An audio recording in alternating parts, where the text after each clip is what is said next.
Assalamualaikum warahmatullahi wabarakatuh. Selamat pagi, salam sejahtera untuk kita semua. Salam Om Swastiastu, Namo Buddhaya, salam kebajikan. Yang terhormat Dekan Fakultas Pedagogi dan Psikologi Universitas PGRI Adibuana Surabaya, Bapak Dr. Santika Rentika Hadi MKes. Yang kami hormati, Ketua Program Studi Bimbingan dan Konseling Universitas PGRI Adibuana Surabaya, Bapak Dr. Mudar MSI. Yang kami hormati, Pembina Kemahasiswaan Program Studi Bimbingan dan Konseling Universitas PGRI Adibuana Surabaya, Bapak Dimas Ardika SPD MPD. Yang kami hormati, pemateri workshop PKM Bapak Muhammad Al-Khalif STMT, serta Bapak Ibu dosen Program Studi Bimbingan dan Konseling Universitas PGRI Adibuana Surabaya, serta seluruh peserta dan tamu undangan workshop PKM yang kami banggakan. Pertama-tama, marilah kita ucapkan puji syukur kehadirat Tuhan Yang Maha Esa yang telah melimpahkan rahmat dan karunia-Nya sehingga kita dapat mengikuti acara ini dalam keadaan sehat walafiat. Di sini saya Laili Zini Karisma selaku pembawa acara mengucapkan terima kasih kepada para peserta yang telah hadir untuk mengikuti kegiatan workshop PKM dengan tema Menciptakan Mahasiswa Kreatif, Inovatif, dan Berdaya Saing Tinggi melalui kegiatan kreativitas mahasiswa yang diselenggarakan oleh Himpunan Mahasiswa, Program Studi Bimbingan dan Konseling, Fakultas Pedagogi dan Psikologi, Universitas PGRI Adibuana Surabaya. Adapun susunan acara sebagai berikut. Yang pertama, pembukaan. Kedua, menyanyikan lagu Indonesia Raya. Yang ketiga, laporan oleh Ketua Pelaksana Kegiatan Workshop PKM. Yang keempat, sambutan dan pembukaan oleh Bapak Kaprodi, Fakultas Pedagogi dan Psikologi Universitas PGRI Adibuana Surabaya. Yang kelima, ada pemaparan materi oleh Bapak Muhammad Al-Khalif STMT, dan dilanjutkan dengan tanya jawab. Yang keenam ada penutup. Baik, memasuki agenda selanjutnya yaitu menyanyikan lagu Indonesia Raya. Hadirin dimohon untuk menempatkan diri.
Cek laporan.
Baik, terima kasih.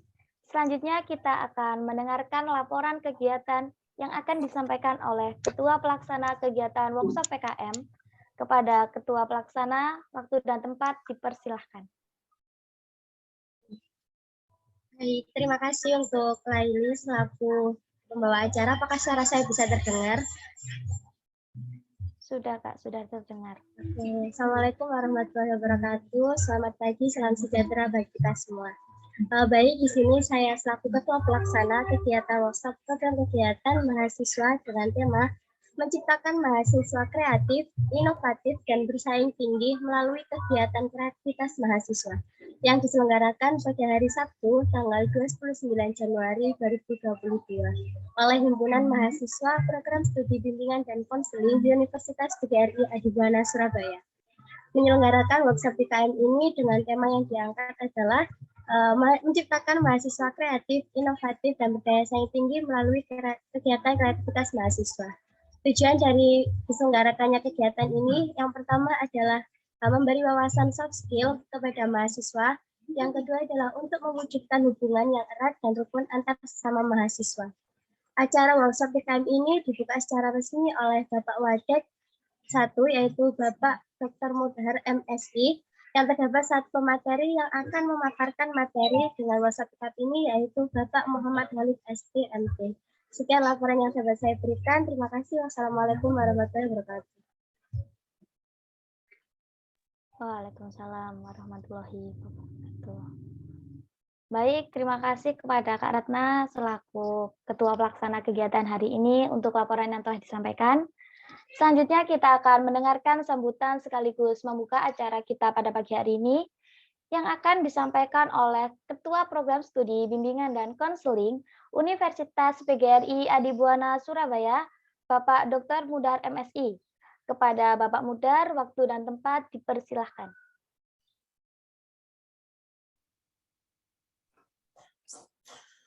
Baik, terima kasih Mbak. Assalamualaikum warahmatullahi wabarakatuh. Yang saya hormati Bapak Ibu dosen Prodi Bimbingan dan Konseling Unipa Surabaya, yang saya hormati Pak Dimas selaku pembina kemahasiswaan Hima-BK, dan kepada beliau saya ucapkan beribu-ribu terima kasih sekali. Kenapa? Berkat beliau, alhamdulillah kegiatan-kegiatan Hima-BK cukup banyak yang sudah terlaksana. Dan juga tak lupa kepada panitia workshop pada pagi hari ini, dan terkhusus kepada Hima-BK. Saya ucapkan terima kasih. Tidak hanya untuk kegiatan pada pagi hari ini dan untuk kegiatan-kegiatan yang lain. Saya acungi jempol yang banyak untuk Hima-BK. Kenapa? Persiapan workshop ini amat sangat singkat sekali. Mungkin ya hitungan hari saja, tidak sampai hitungan minggu. Dan pada pagi hari ini bisa terlaksana dengan baik. Semoga nanti apa yang Bapak Ibu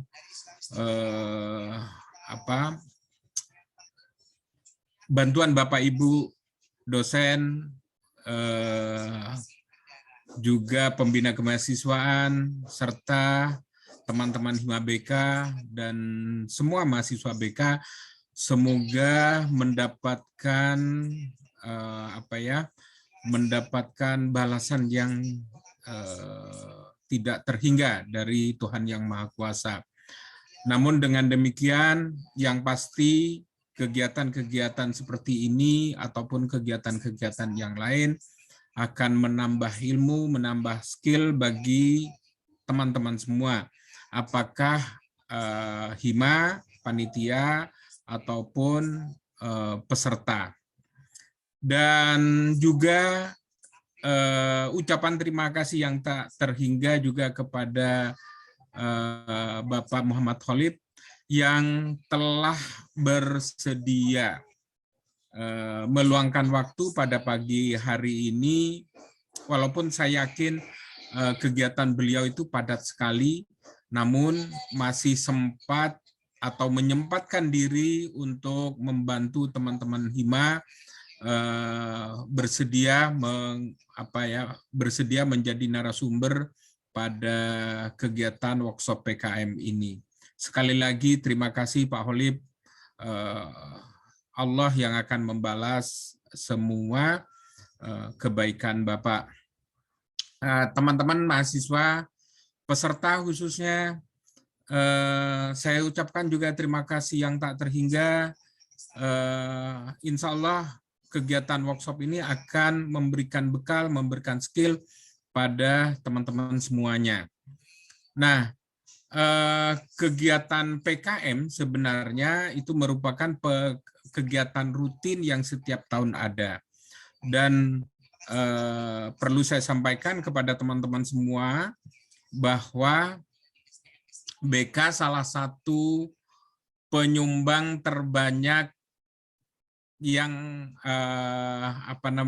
yang upload proposal pada tahun kemarin. Walaupun seperti sering saya katakan, jangan berpikir bahwa proposal yang diajukan, proposal yang diupload itu harus diterima. Tujuannya memang ya, diterima, lolos, kita bersyukur. Tapi saya berharap teman-teman tidak usah kecewa ataupun putus asa jika nanti ada proposal-proposal yang tidak lolos, tidak diterima. Kenapa? Paling tidak teman-teman semua yang sudah mampu mengupload proposalnya itu suatu pengalaman yang tak terhingga menurut saya, pengalaman yang baik, yang mungkin di suatu hari, suatu waktu nanti bisa diterima. Nah, oleh karena itu memang harapan kami di Prodi selain hanya mengupload, semoga proposal-proposal yang diajukan itu bisa lolos dalam seleksi. Namun dengan demikian bisa saya sampaikan bahwa tidak akan pernah semuanya lolos.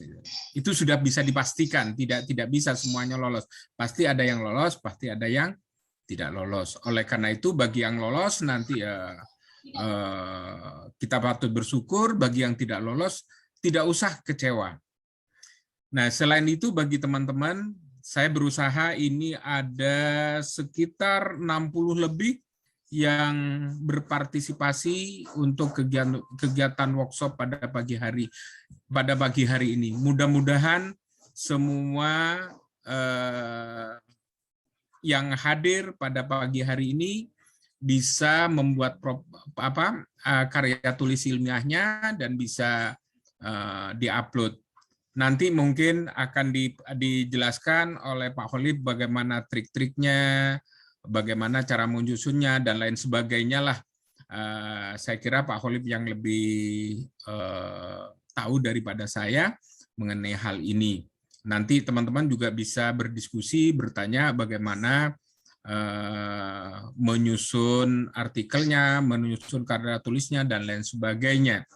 Oleh karena itu, gunakan kesempatan ini yang sebaik-baiknya. Setelah selesai, mudah-mudahan teman-teman semua yang lebih dari 68 ini bisa mengupload proposalnya. Dan nanti atau besok setelah teman-teman sudah punya topik, punya tema, bisa mencari dosen pembimbing, ya, dosen pembimbing. Dosen pembimbingnya tentunya dosen-dosen BK. Kami sudah, atau saya, Prodi, sudah menyampaikan kepada Bapak Ibu dosen bahwa mungkin dalam waktu dekat, minggu-minggu depan, mungkin Bapak Ibu dosen akan disibukkan oleh permintaan teman-teman untuk menjadi pembimbing PKM. Jadi silahkan nanti pilih dosen-dosen yang ingin teman-teman mahasiswa dijadikan sebagai pembimbing PKM. Saya kira itu yang bisa saya sampaikan. Sekali lagi terima kasih Pak Dimas, terima kasih Pak Holib, terima kasih teman-teman Hima, terima kasih mahasiswa BK. Semoga jaya, semoga berhasil semuanya. Dan dengan ucapan Bismillahirrahmanirrahim, kegiatan workshop PKM, program kreativitas mahasiswa, saya nyatakan dibuka. Terima kasih, saya akhiri. Wassalamualaikum warahmatullahi wabarakatuh. Waalaikumsalam. Waalaikumsalam warahmatullahi. Baik, terima kasih Bapak Mudar atas sambutan yang telah diberikan.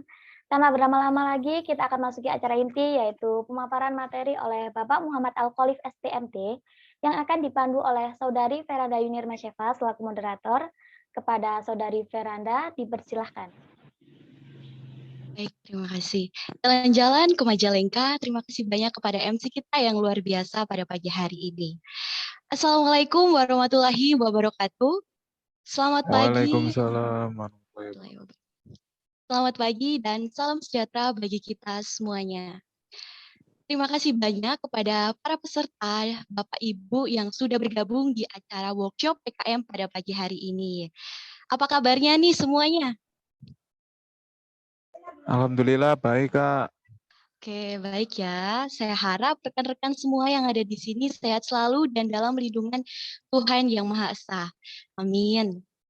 Senang sekali dapat berjumpa dengan rekan-rekan semua yang ada di sini, walaupun hanya melalui daring saja. Saya harap kita semua tetap semangat dalam menyimak materi ini dari awal sampai akhir ya, teman-teman semuanya. Oke, ada pepatah yang mengatakan seperti ini. Tak kenal maka tak sayang. Maka perkenalkan saya Veranda Yunir Masyefa selaku moderator yang akan memandu jalannya pemaparan materi pada hari ini selama 1 jam 30 menit ke depan. Saya mengingatkan juga kepada para peserta untuk tetap on cam dan menonaktifkan mikrofonnya pada saat pemaparan materi berlangsung karena dapat menghambat pemaparan materi pada pagi hari ini. Lagi, terima kasih kepada peserta yang sudah hadir dan bergabung di acara workshop PKM pada pagi hari ini. Langsung saja, izinkan saya untuk memaparkan CV singkat pemateri kita yang luar biasa hebatnya pada pagi hari ini. Siapa lagi kalau bukan Bapak Muhammad Al-Khalif STMT.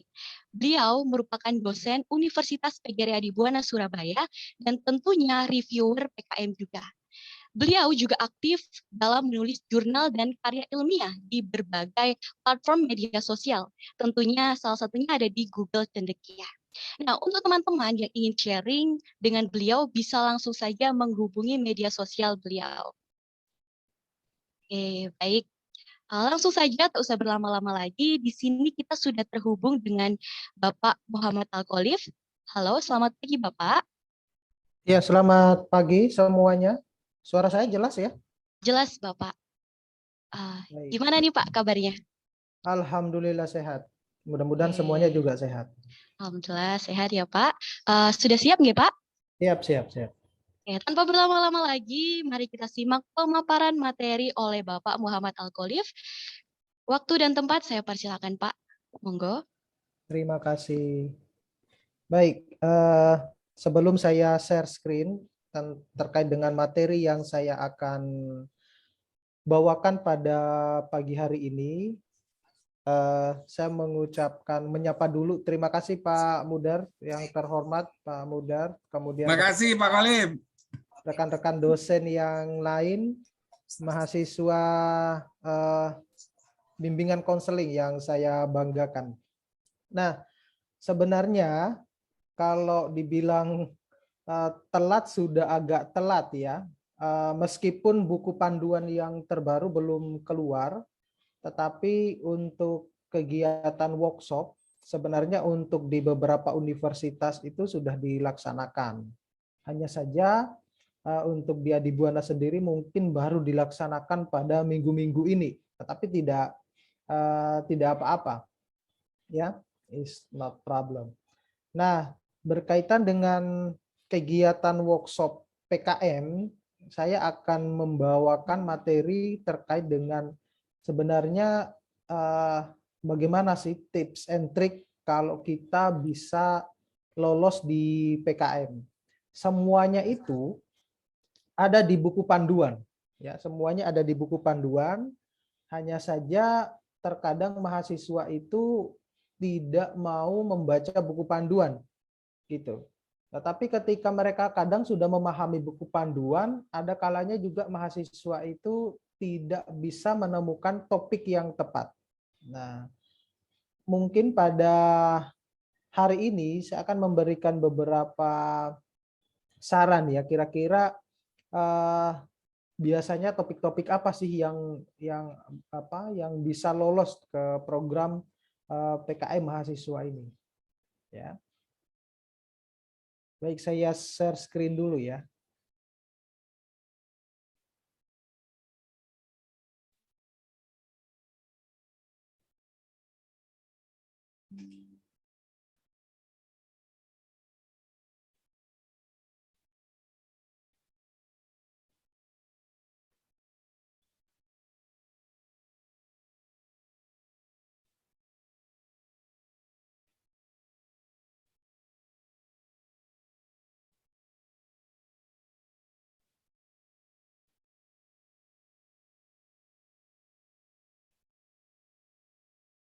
Nah, sudah kelihatan ya?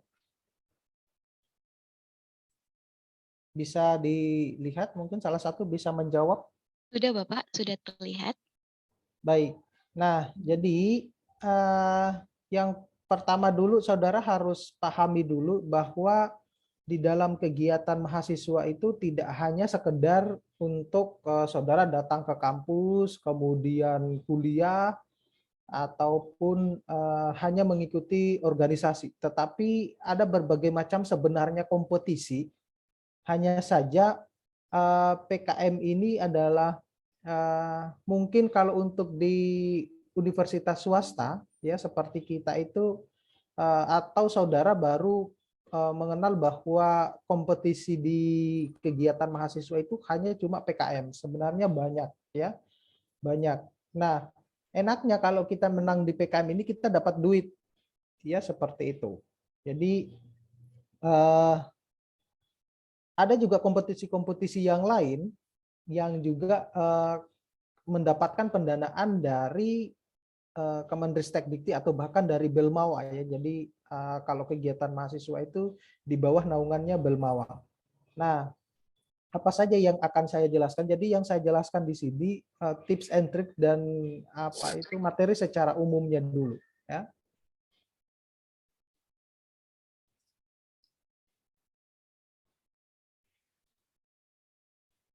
Nah, ini adalah informasi singkat ya tentang CV saya.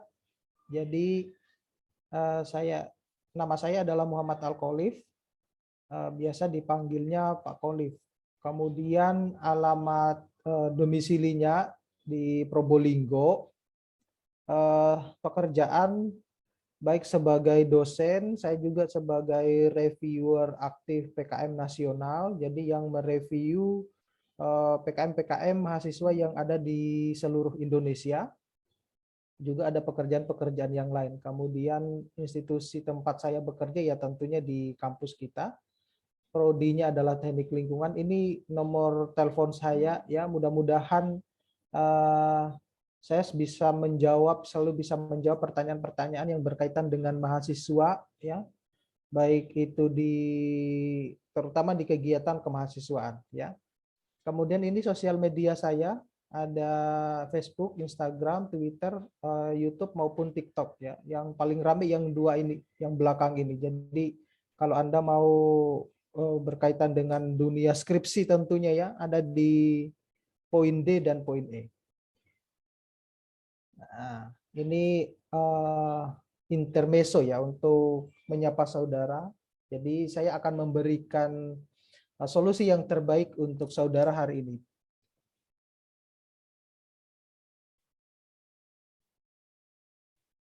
Nah, yang pertama dulu, saudara harus pahami dulu apa sebenarnya fungsi dari buku panduan PKM itu, ya, fungsinya. Jadi saudara harus memahami untuk apa saja sih buku panduan itu digunakan, ya. Jadi yang pertama adalah buku panduan itu secara langsung itu membuat saudara itu paham secara umum tentang PKM. Jadi triknya kalau Anda sudah memiliki buku panduan nanti yang terbaru, sementara ini Anda bisa mengacu kepada buku panduan yang lama dulu. Biasanya perubahannya tidak akan terlalu signifikan. Ya, biasanya perubahan tidak akan terlalu signifikan. Nah, ketika saudara sudah memiliki buku panduan, fokus kepada satu PKM. Ya, fokus kepada satu PKM. Anda tidak perlu harus membaca semua jenis PKM. Nanti di slide-slide berikutnya ada beberapa jenis PKM yang akan saya jelaskan.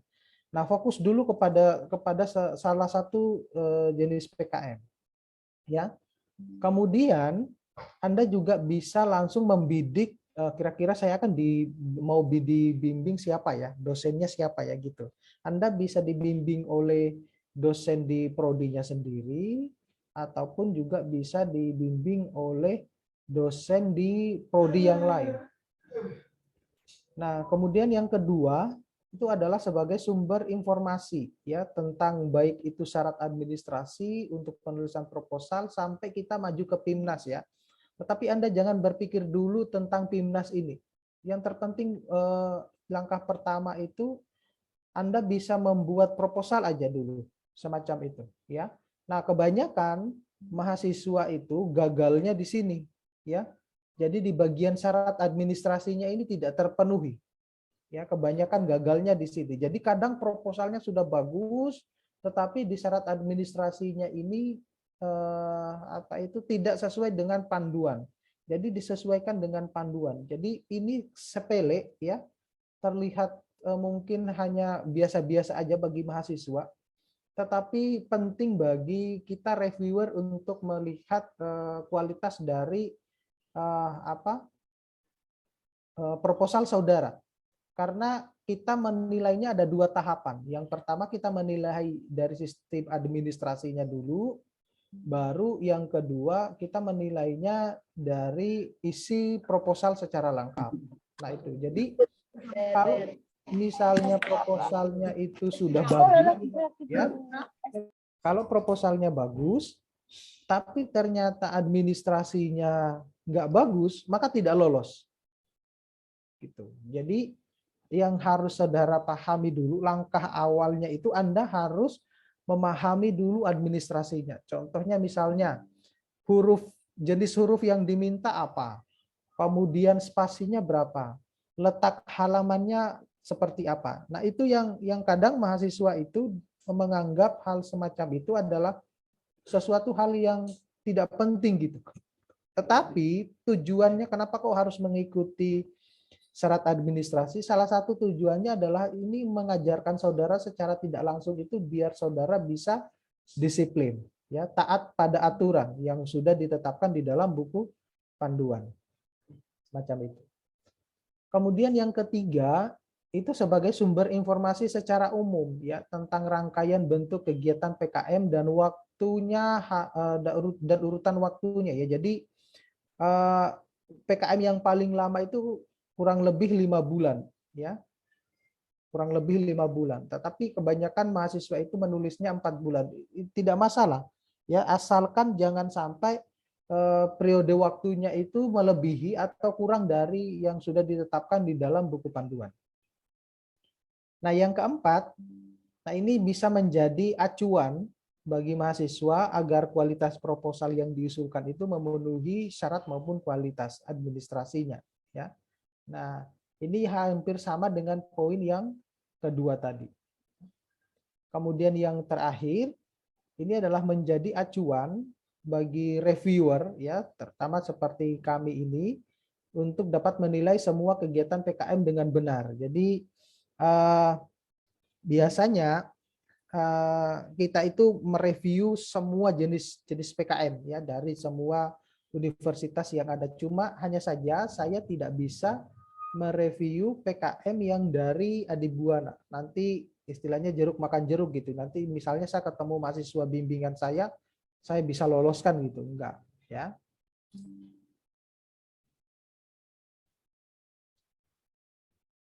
Nah, di panduan 2021 ini ada terjadi beberapa perubahan nama ya di bidang PKM ya. Tetapi isinya sama dengan buku panduan di tahun 2020 ya. Nah, pertama adalah PKMP ya, PKMP itu menjadi PKM riset ya. Jadi yang tadinya penelitian kemudian menjadi riset ya, sama saja sebenarnya.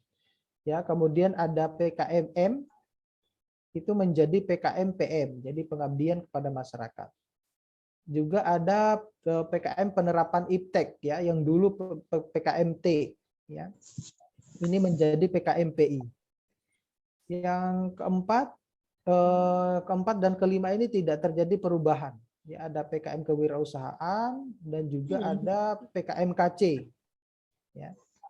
Nah, kemudian yang terakhir itu adalah yang keenam dulu ya.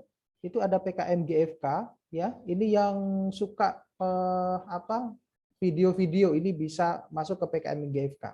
Sama yang terakhir itu yang tidak berubah nama adalah PKM artikel ilmiah. Itu jenis, jadi ada 7 jenis PKM. Nah, Anda bisa fokus ke salah satu dari PKM yang ada di 7 itu. Yang terakhir itu adalah PKM artikel ilmiah. Jadi kita membuat artikel ilmiah.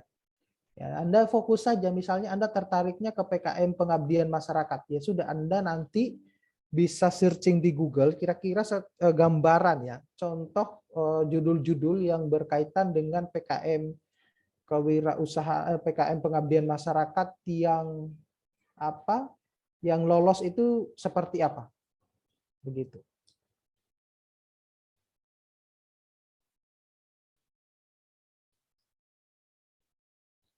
Nah, ini mirip sama dengan yang tadi ya. Jadi ada PKM kegiatan proposalnya, kemudian ini jenis-jenis PKM-nya ya. Nah, pada intinya semuanya akan mendapatkan pendanaan hingga kalau bisa lolos itu bisa sampai ke PIMNAS ya. Ke PIMNAS itu kumpulan dari nilai yang sudah saudara kumpulkan mulai dari mulai dari administrasi, proposal, kemudian monef, nah hingga menuju ke PIMNAS. Nah, kalau di PIMNAS lebih berdarah-darah lagi gitu.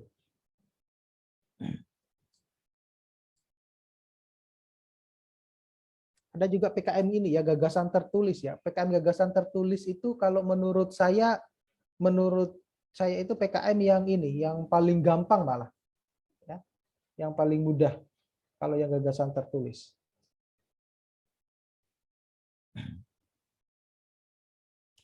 Nah, ini adalah bidang kegiatannya ya. Ada bidang kegiatan jadi dari jenis-jenis PKM itu ya. Nanti ini saya share ya. Nanti saya upload juga di YouTube saya. Nanti kegiatan ini saya share juga ke saudara semua. Sehingga nanti Anda bisa belajar setelah kegiatan workshop ini.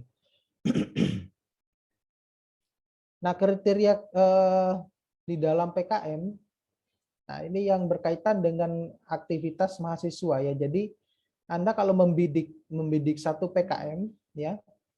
Nah, misalnya PKMR yang tadinya PKM penelitian itu, nah yang kriteria utamanya ya atau kriteria keilmuannya itu harus sesuai dengan bidang ilmu juga atau bisa lintas bidang yang dianjurkan ya. Kalau misalnya lintas bidang itu tidak jauh lari dari bidang ilmunya.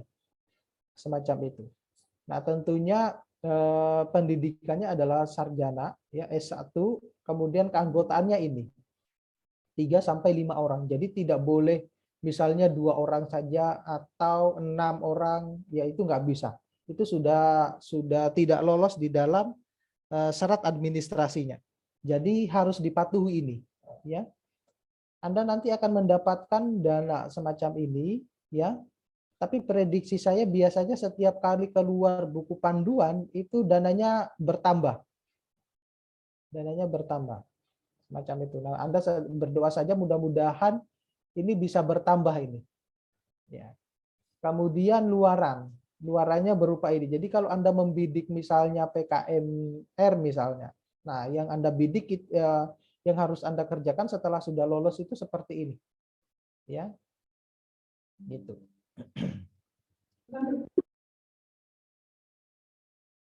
Nah strategi ya pengembangan melalui PKM ini adalah kalau ini adalah untuk ini ya untuk universitas, tidak apa-apa saya jelaskan sedikit. Jadi PKM itu biasanya dikaitkan dengan kegiatan dosen.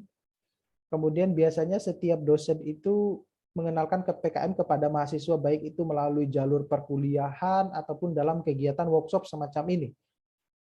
Kemudian adanya insentif ya bagi dosen pembimbing yang lolos tentunya ke PIMNAS. Jadi bisa membawa mahasiswa bimbingannya itu sampai ke PIMNAS. Tapi kalau tidak ke PIMNAS ya nggak dapat apa-apa. Kemudian setiap prodi diwajibkan mengirimkan proposal PKM setiap tahun. Jadi masing-masing universitas itu sudah punya kebijakan sendiri bahwa bukan masing-masing universitas ya, semua universitas itu sudah memiliki kebijakan bahwa semua mahasiswanya itu harus wajib menulis proposal PKM. Nah, ini pengembangan PKM bagi mahasiswa yang dilakukan.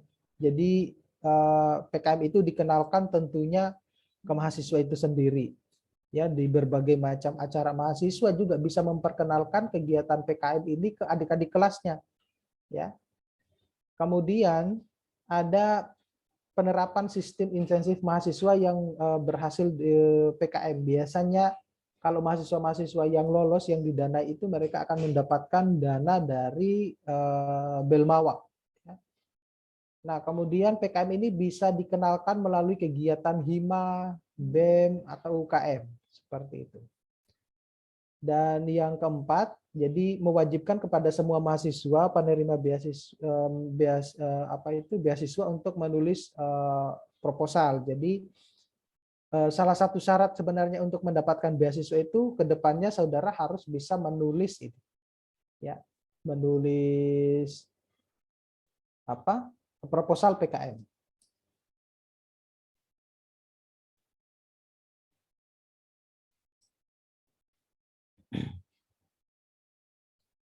Nah, ini seleksi yang dilakukan ketika saudara menulis PKM ini, seleksi yang kami lakukan itu adalah format dan administrasi program. Nah, kebanyakan mahasiswa itu gagalnya di sini, di poin 1 ini. Ya, jadi formatnya tidak sesuai, administrasinya tidak sesuai, ya. Jadi benar-benar diperhatikan betul-betul. Kemudian kemitraan, ada kalanya PKM yang tidak butuh mitra tetapi ada mitranya, semacam itu. Ya. Itu yang harus diperhatikan juga. Jadi PKM yang butuh mitra itu seperti misalnya PKM pengabdian masyarakat. Nah, itu butuh mitra. Tetapi PKM-PKM yang lain itu tidak butuh mitra. Kemudian ada programnya. Terkadang program yang ditawarkan itu sudah bisa dikatakan sudah expired ya, sudah tidak lagi ini. Menghasilkan sesuatu yang terbarukan gitu. Jadi sudah dianggap bahwa oh ini sudah banyak gitu. Nah, kita tahunya dari mana? Nah, kita bisa mengecek di Google ya. Kita bisa mengeceknya di Google. Kemudian ada kreativitas. Nah, ini yang penting. Jadi nilai kreativitas ini adalah nilai yang paling tertinggi. Jadi kalau misalnya ide saudara itu adalah sesuatu ide yang terbaru, yang terbarukan, maka itu tentunya kesempatan lolosnya lebih besar.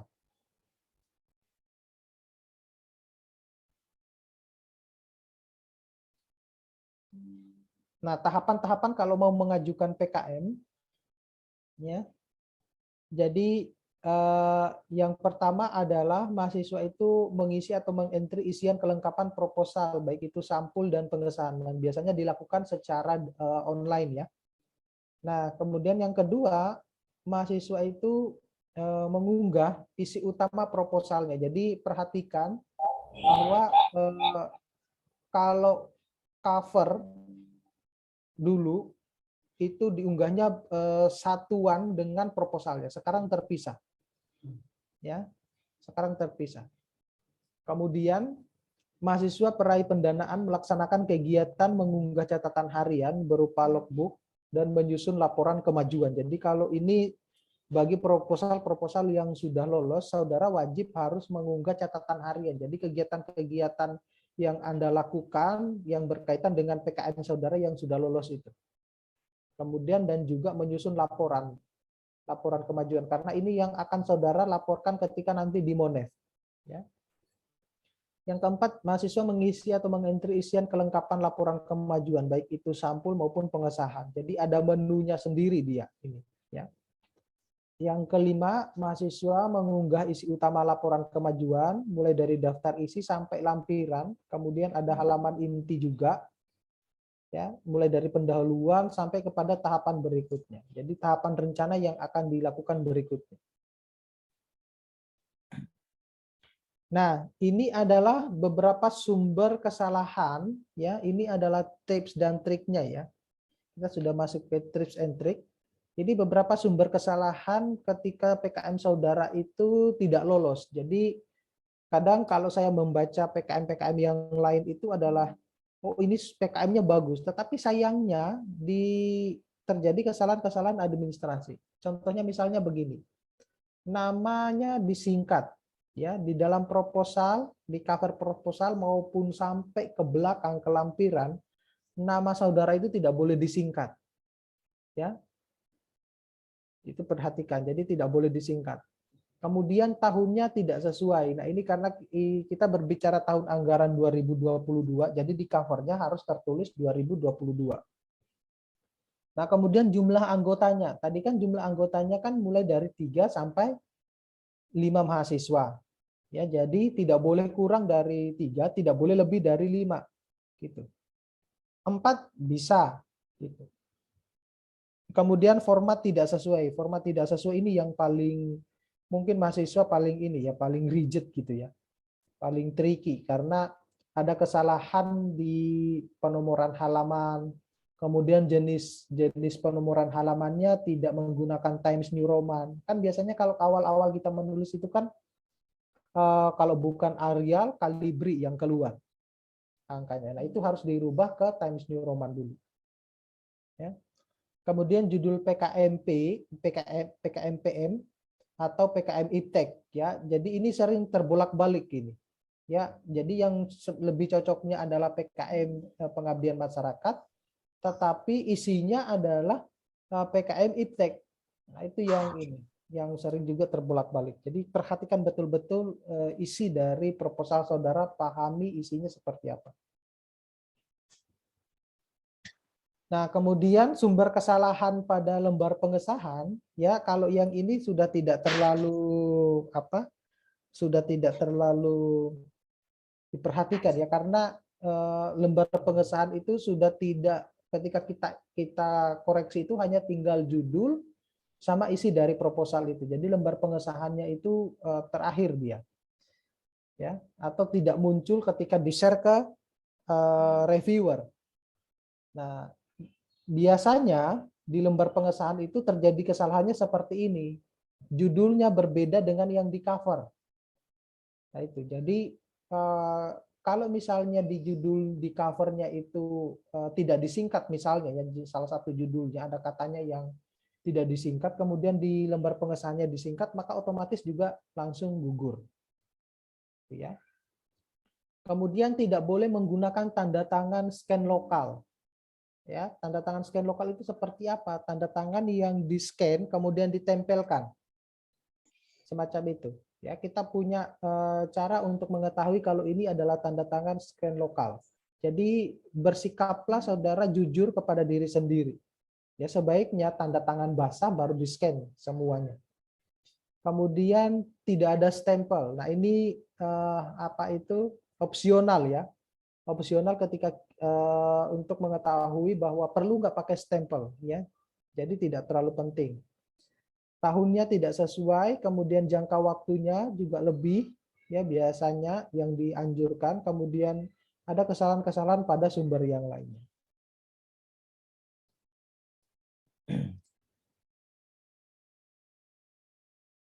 Nah, sedangkan ini adalah sumber kesalahan pada daftar isi atau tabel dan gambar ya. Jadi ada sistematika format penulisan proposal tidak terpenuhi. Kemudian menunjukkan jumlah halaman isi utama proposal itu lebih dari 10 halaman. Jadi tidak boleh proposal itu mulai dari pendahuluan sampai dengan terakhir ya, sampai dengan terakhir terkecuali lampiran itu tidak boleh lebih dari 10 halaman ya. Artinya begini, proposal intinya itu tidak boleh lebih dari 10 halaman. Kurang dari 10 misalnya cuma sampai 9, 8 ya tidak apa-apa. Ya. Kemudian penomoran halamannya tidak sesuai. Jadi ini harus diperhatikan ya dengan format, karena kita berbicara tentang daftar isi di sini ya. Kita berbicara tentang daftar isi. Jadi formatnya itu adalah I1, I2, I3 gitu. Seterusnya ya. Biasanya diletakkan di kanan bawah. Kalau untuk I1, I2. Nanti kalau untuk angka Romawi diletakkan di kanan atas. Nah, ini bagian inti. Nah, ini yang seringkali juga terjadi kesalahan di mana? Di bagian pendahuluan ya. Jadi yang pertama itu harus merupakan halaman pertama dari 10 lembar isi proposal. Ya tadi ya. Mulai dari pendahuluan sampai terakhir sampai daftar pustaka ya, sampai daftar pustaka itu 10 halaman. Ya, jadi kalau daftar pustakanya itu lebih dari 10 halaman, itu kita tidak perlu lagi membacanya. Ya, langsung gugur. Ya. Yang kedua, nomor halaman harus diletakkan di kanan atas khusus untuk yang angka Romawi. Jadi yang 1, 2, 3 itu diletakkan kanan atas. Nah, spasinya ini 1,15, marginnya 4333 ya, dengan font Times New Roman 12 ya. Lihat di bagian administrasinya. Kemudian harus to do point ya, jangan berbanyak bercerita di bagian pendahuluan, tidak perlu ya. Pendahuluan itu cukup 3 sampai 4 paragraf itu sudah cukup ya. Paragraf bukan paragraf gemuk ya, paragraf singkat gitu aja. Kemudian harus ada bagian dari antara judul, rumusan masalah, tujuan, dan metodenya. Yang kelima itu ada ukuran bahwa luaran atau baseline yang dapat dinarasikan. Jadi di bagian pendahuluan itu saudara itu kalau misalnya lolos kemudian dipublikasikan itu di bagian jurnal mana. Nah, itu semacam itu.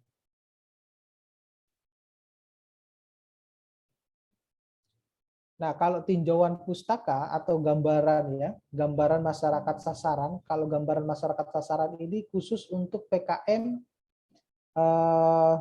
pengabdian masyarakat ya. Jadi bedakan kalau yang PKM yang lain itu bunyinya tinjauan pustaka, tetapi di pengabdian masyarakat itu adalah gambaran masyarakat sasaran. Jadi kita bercerita tentang masyarakatnya itu seperti apa kehidupannya, kondisinya.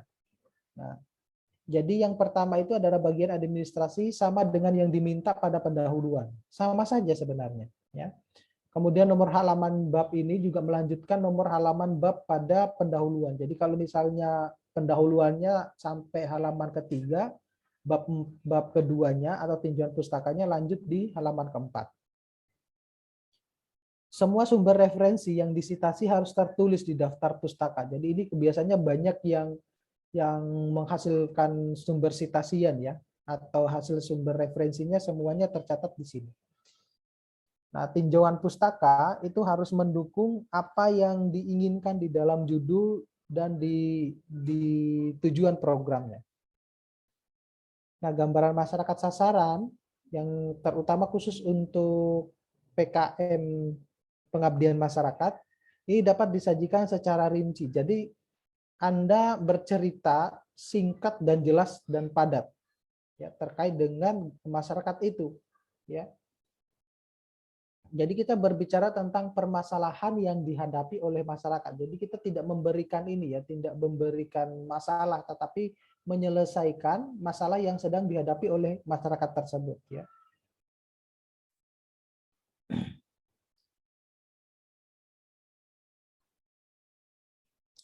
Nah, untuk metode penelitiannya atau metode pelaksanaan, ini saya garis miring karena berbeda PKM, berbeda penulisan. Kalau di PKM yang lain adalah metode penelitian, khusus untuk metode pelaksanaan adalah PKM pengabdian masyarakat.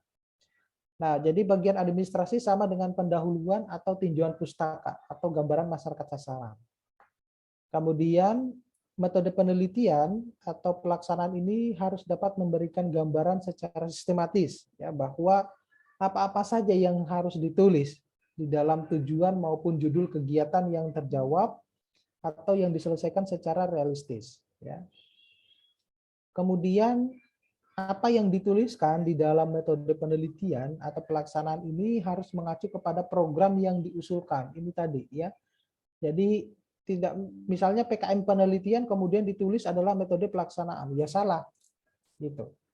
Ya, jadi semuanya harus sesuai dengan PKM yang dibidik. Yang keempat itu perlu menyajikan metode penelitian atau pelaksanaan dalam bentuk flowchart.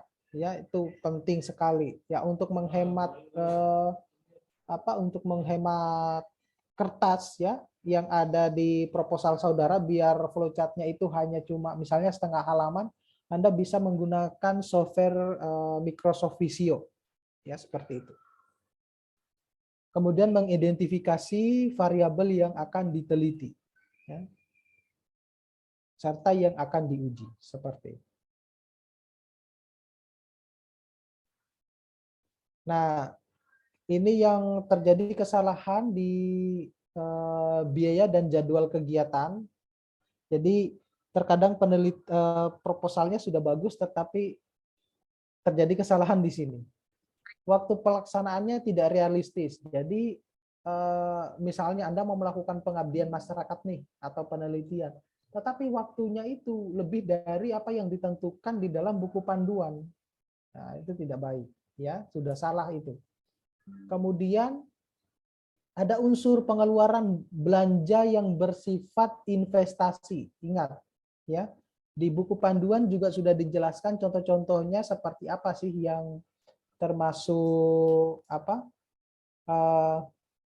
yang bersifat investasi. Contohnya, misalnya Anda beli panci, itu nggak boleh. Kenapa kok nggak boleh beli panci? Karena kalau setelah kegiatan PKM itu selesai, ya maka panci itu kan sudah akan menjadi milik saudara, semacam itu. Kemudian misalnya membeli kamera, membeli tinta printer, tidak boleh yang semacam itu. Jadi banyak contoh yang sudah ada di buku panduan. Anda bisa mengacu. Lebih aman itu kalau sewa. Ya, lebih aman kalau sewa. Cuma kalau sewa itu tidak boleh lebih dari 1.500.000. Seperti itu. Kemudian ada penggunaan untuk HR, honorarium, tidak boleh. Ya, baik itu untuk dosen pembimbing maupun untuk mahasiswa sendiri. Anda nggak usah khawatir, ya. Anda pasti akan dapat kalau misalnya saudara sudah didanai, ya. Anda pasti akan dapat.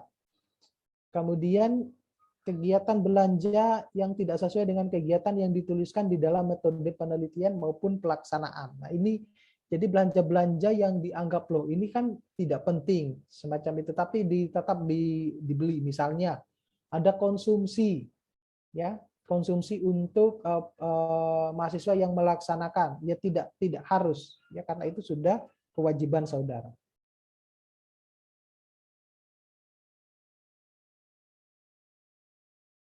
Nah, ini yang pustaka. Sebaiknya kalau pustaka Anda menggunakan pustaka yang ini ya.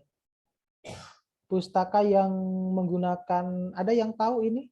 Yang tahu Mendeley ya? itu lebih bagus menggunakan itu. Ya. Yang pertama adalah tidak semua yang ada di daftar pustaka disitasi dalam proposal. Jadi misalnya di proposal tertulis apa, di daftar pustakanya tidak ada, atau sebaliknya, semacam itu. Kemudian penulisan pustaka tidak konsisten. Yang saya maksud tidak konsisten itu misalnya begini, pustaka yang satu itu judulnya huruf kecil, tidak huruf kapital, tetapi yang pustaka yang lain itu adalah ada yang huruf kapital. Nah, itu tidak bisa. Ya. Jadi diperhatikan juga di buku panduannya. Kemudian yang ketiga, substansi isi pustaka tidak sesuai dengan topik yang diusulkan. Jadi banyak pustaka-pustaka yang tidak sesuai dengan topik-topiknya. Jadi berbicara tentang apa di daftar pustakanya juga tidak sesuai dengan apa yang ada di dalam isi proposal tersebut. Nah, yang keempat, sumber pustakanya sudah tidak sesuai lagi. Jadi sebaiknya ketika nanti di PKM proposal PKM ini Anda menggunakan sumber rujukan 5 tahun terakhir. Ya, jadi kalau mulai dari 2022 berarti 5 tahun terakhirnya ya 2017 ya, maksimal itu sudah 2017 itu. Ya, mungkin 2016 ada yang bisa ditoleransi, tetapi kurang di bawahnya itu sudah tidak bisa lagi. Begitu. Kemudian ada sumber pustaka yang bukan merupakan sumber pustaka yang dapat dipercaya, terutama yang sumber pustaka Wikipedia. Ya, Anda jangan sekali-sekali menggunakan pustaka yang Wikipedia, karena Wikipedia itu sumber pustaka yang tidak dipercaya dan bahkan bisa diedit loh. Ya, sumber pustaka di Wikipedia itu.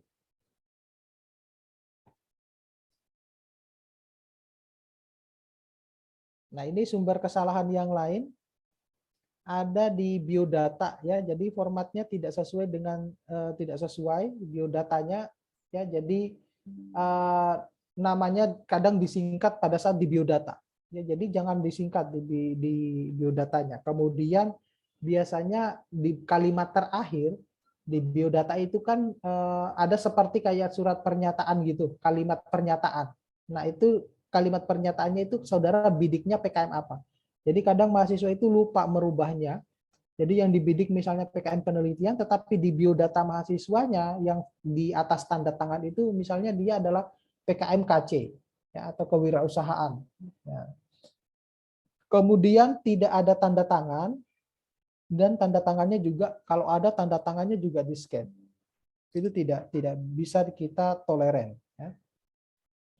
Kemudian penomoran, tidak terdapat nomor halaman. Nah, ini banyak yang kita temukan. Kemudian posisi penomoran halaman tidak tepat. Kemudian tidak menggunakan jenis huruf Times New Roman, serta jumlah halaman tidak sesuai dengan panduan. Ya, nanti di sesi-sesi terakhir mungkin saya akan bisa memberikan salah satu contoh proposal yang gagal ya, yang gagal lolos.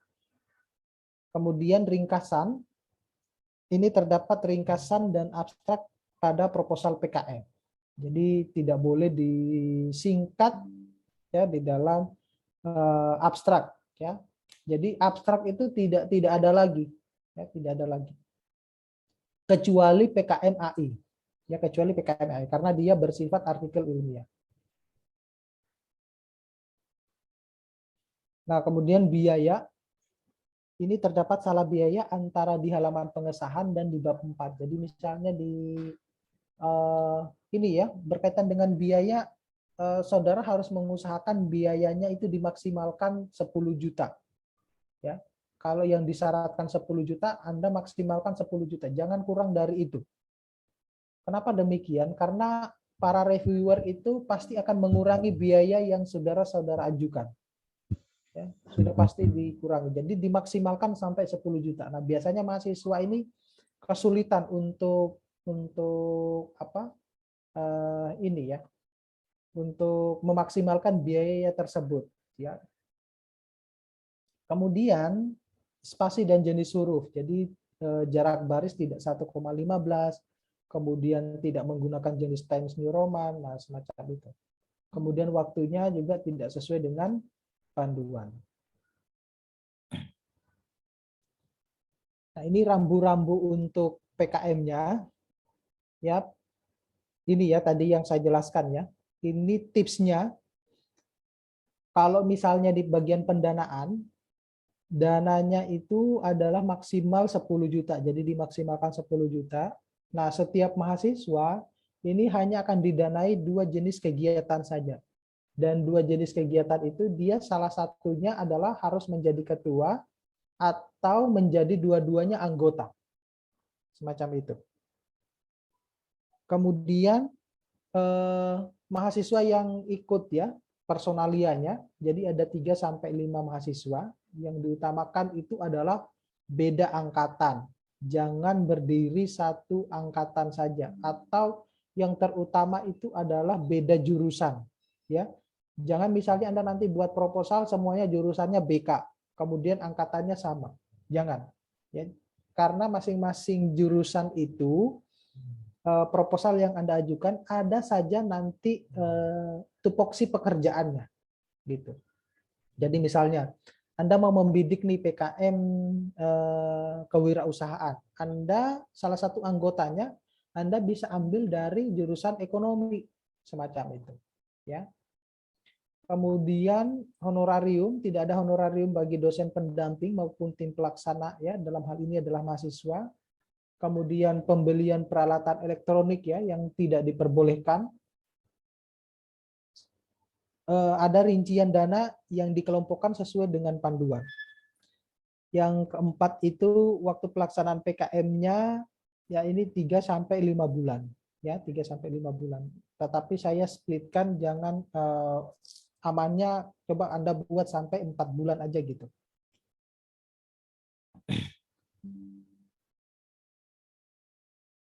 Nah, sekarang kita masuk ke PKM riset ya, yang garis besarnya ya, tipsnya di PKM riset itu apa saja sih?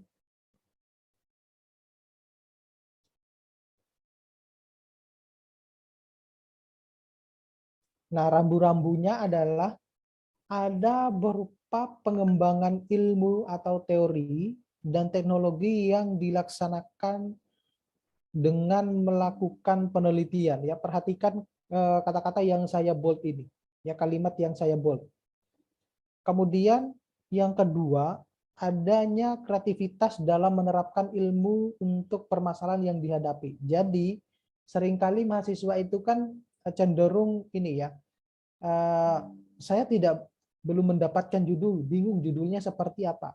Itu kesalahan pertamanya. Jadi jangan pikir judul dulu, cari dulu masalahnya seperti apa. Sesuaikan dengan fenomena yang lagi booming saat ini.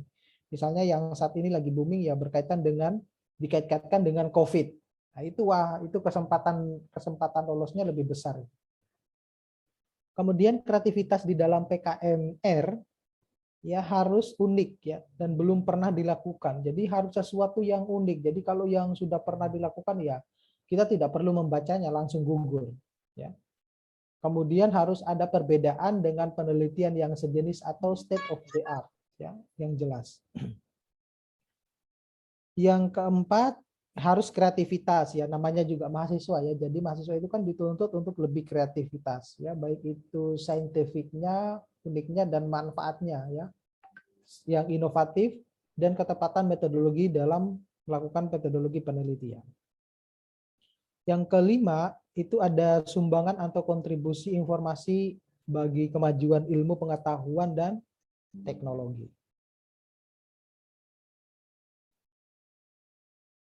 Nah, makna umumnya, jadi ini kita mengungkap fakta atau fenomena melalui pendekatan ilmiah. Jadi triknya kalau di PKM manapun ya, Anda jangan dulu berpikir tentang judul dulu, tetapi cari dulu fenomena-fenomena permasalahan yang ada di lingkungan sekitar. Gitu. Misalnya BK, bimbingan konseling itu berkaitan dengan konselingnya misalnya siswa ya. Apakah saudara merasa bahwa bimbingan konseling di sekolah itu pada masa pandemi ini berhasil atau enggak dilakukan secara online gitu. Nah, itu kalau misalnya tidak berhasil berarti masalah di situ. Nah, disitulah sudah Anda mendapatkan suatu topik yang bisa Anda angkat menjadi judul macam itu. Kemudian makna khususnya ya tentunya harus bersifat inovatif ya. Di dalam bisa menemukan atau tingkat kebaruan ya dari suatu fenomena yang bisa dibuktikan.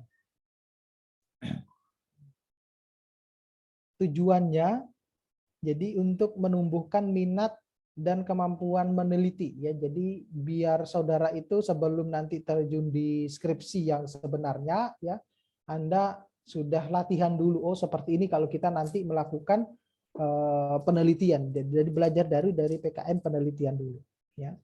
Mulai dari mengumpulkan data kemudian menganalisisnya seperti apa. Anda nggak perlu khawatir karena sudah dibimbing nanti sama dosen-dosen yang sudah ahli di bidangnya. Nah, ini kriteria pengusul ya. Kriteria pengusul untuk PKMR di buku panduan juga sudah ada, di bagian awal-awal tadi, di bagian tabel tadi itu sudah saya jelaskan juga. Jadi ada peserta PKMR ini merupakan kelompok mahasiswa aktif, tentunya S1, kemudian pengusul berjumlah 3 sampai 5 mahasiswa. Perhatikan nama pengusul harus ditulis lengkap ya, tidak boleh singkat. Kemudian bidang kegiatan harus sesuai dengan bidang ilmu ketua ya, peneliti. Jadi harus disesuaikan dengan bidang ilmu ketua. Jadi kalau misalnya Anda bidik PKM kewirausahaan ya disesuaikan dengan bidang ilmunya. Misalnya Anda mau membuka jasa konsultasi di ini, jasa konsultasi apa itu, bimbingan konseling gitu. Ya, bagi siswa. Nah, itu Anda bisa ini, itu kan termasuk kewirausahaan, ya. Kemudian pengusul dapat berasal dari berbagai program studi yang berbeda. Yang berikutnya adalah pengusul disarankan berasal dari minimal 2 angkatan juga yang berbeda, ya. Besarnya dana penelitian ini 5 sampai 10 juta, maksimalkan dananya ya, jangan kurang dari 10 juta ataupun kurang dari 5 juta. Jumlah halaman 10 halaman inti. Nah, proposalnya nanti biasanya ditulis semacam ini. Nama ketua, nama universitasnya, PKM jenis PKM-nya PKM apa. Kemudian baru diunggah. Begitu. Jadi bahkan penamaan file itu harus sama ya, harus sesuai dengan panduan.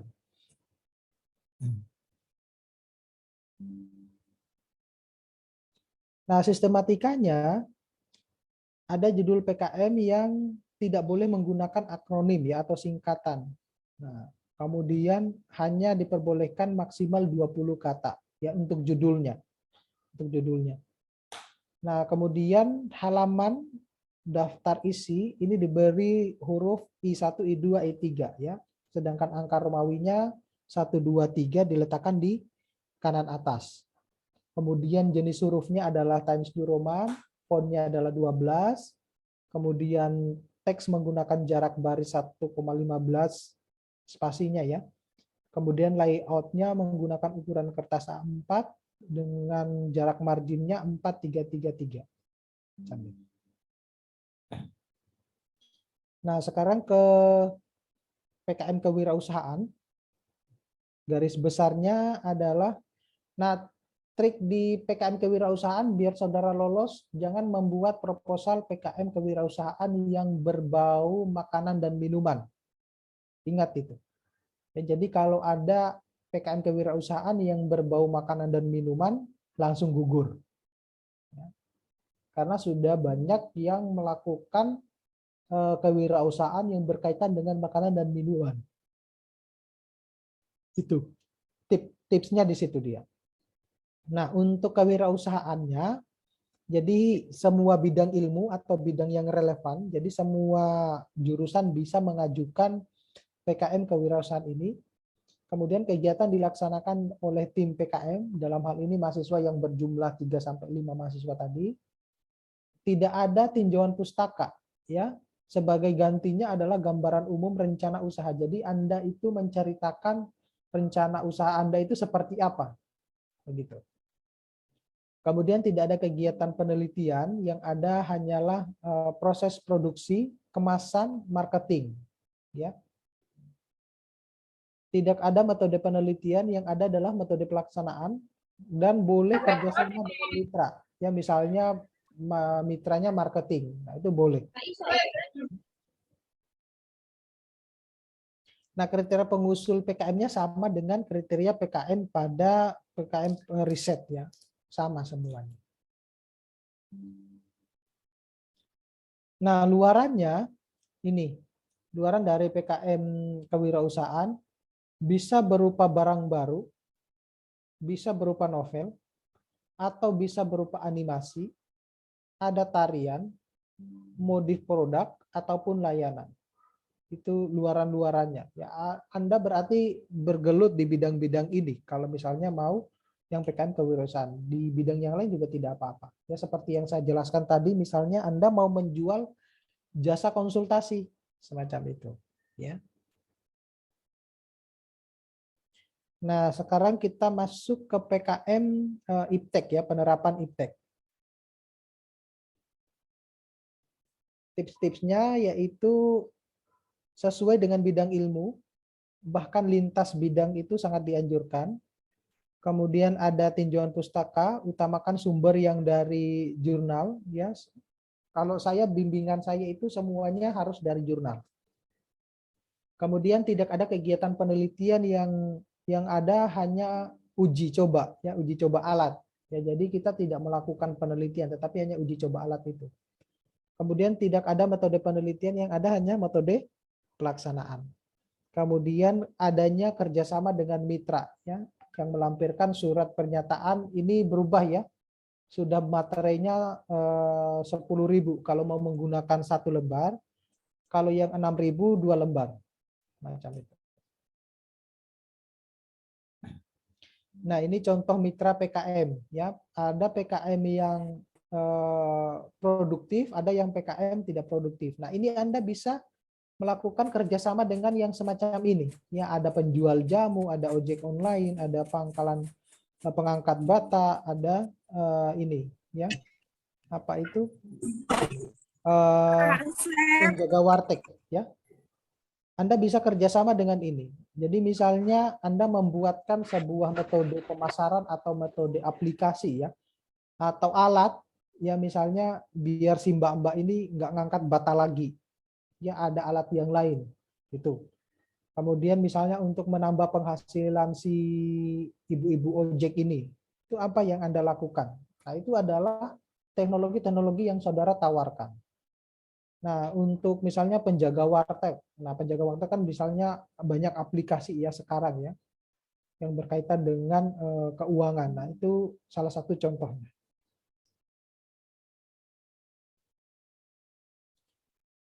Nah, kemudian untuk yang PKM Karsa Cipta, nah PKM Karsa Cipta ini pengertiannya, jadi kita adalah menawarkan sebuah program penciptaan yang didasari atas karsa dan nalar mahasiswa sendiri. Tentunya dia bersifat produktif dan serta bisa menghasilkan sesuatu sistem ya, baik itu desain, ya model, prototipe dan lain-lain. Dia mirip dengan PKM penerapan IPTEK tadi. Ini karyanya mungkin belum memberikan nilai kemanfaatan secara langsung, ya. Jadi bisa enaknya kalau Karsa Cipta ini kita bisa memodifikasi alat-alat yang sudah beredar di pasaran, semacam itu. Kemudian penilaian utama terletak pada produk karya ciptanya, jadi proposal itu sebagai yang pengantar saja.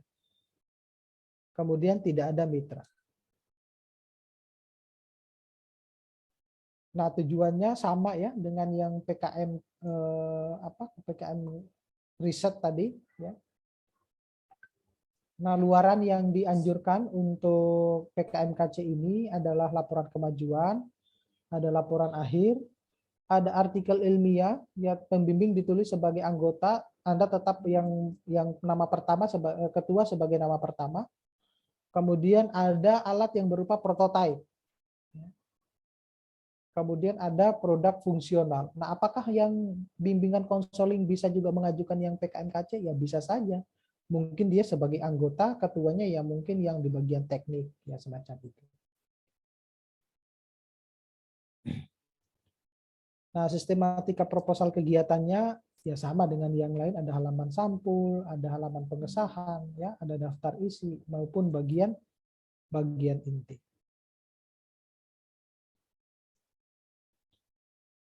Sistematika proposalnya di buku panduan juga sudah ada ini. Jadi ada pendahuluan, ada tinjauan pustaka, ada tahapan pelaksanaannya, serta ada biaya dan jadwal, ya, jadwal kegiatan.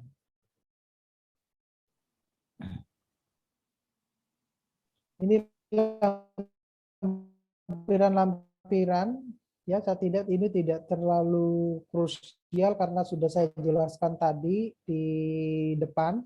Ya, ketambahan di sini kalau untuk yang PKMKC ada gambaran teknologi yang akan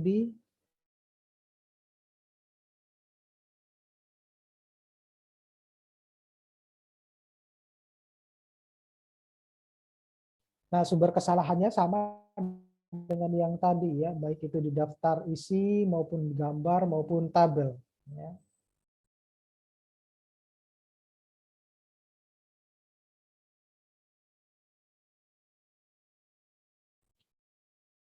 Nah, ini hal-hal yang harus diperhatikan di dalam PKM sama dengan yang tadi, ya, yang PKM sebelum-sebelumnya.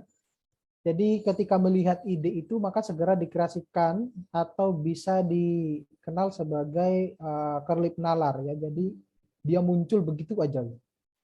Nah, tidak ada unsur penelitian dan PKMKC ini hanya untuk kegiatan meniru produk. Jadi kalau ada produk yang sudah ada misalnya, ya, kan di mana terutama produk-produk Cina itu kan banyak sekali. Anda bisa memodifikasi dari situ.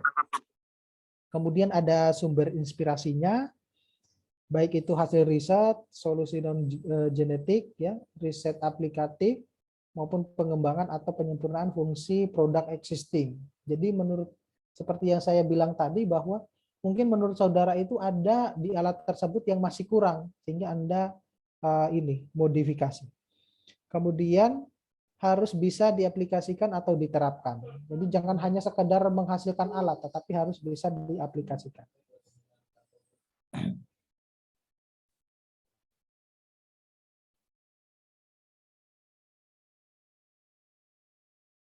Nah, substansi pentingnya ada di bab 1, bab 2, bab 3, dan bab 4. Ya, itu substansi penting di dalam PKM. Jadi ada sumber inspirasinya dari mana, ya. Jadi masing-masing bab itu, isi bab itu untuk masing-masing jenis PKM itu berbeda-beda, ya, isinya. Nah, itu harus ada sumber inspirasinya dia seperti apa. Anda mendapatkan ide itu dari mana, ya. Kemudian titik bidik kegiatan produk intinya seperti apa. Kemudian kalau bab 2 itu tanpa teori, jadi fokus kepada uraian ilmiah, ya. Uraian ilmiah seputar produk inti tersebut. Jadi kita menceritakan keilmiahan dari produk yang ditawarkan. Untuk bab 3-nya jadi ada ini, ya, konstruksi produk inti terbagi menjadi tahap pelaksanaan, metode dan prosedur. Kemudian ada volume kegiatannya, ya. Dan bab 4 itu berisi tentang RAB. Nah, hindari RAB yang berkaitan dengan ATK, ya. Kemudian instrumen, mesin, kulkas dan sejenisnya. Artinya yang kebanyakan bersifat inventaris, ya. Konsumsi fotokopi juga tidak boleh.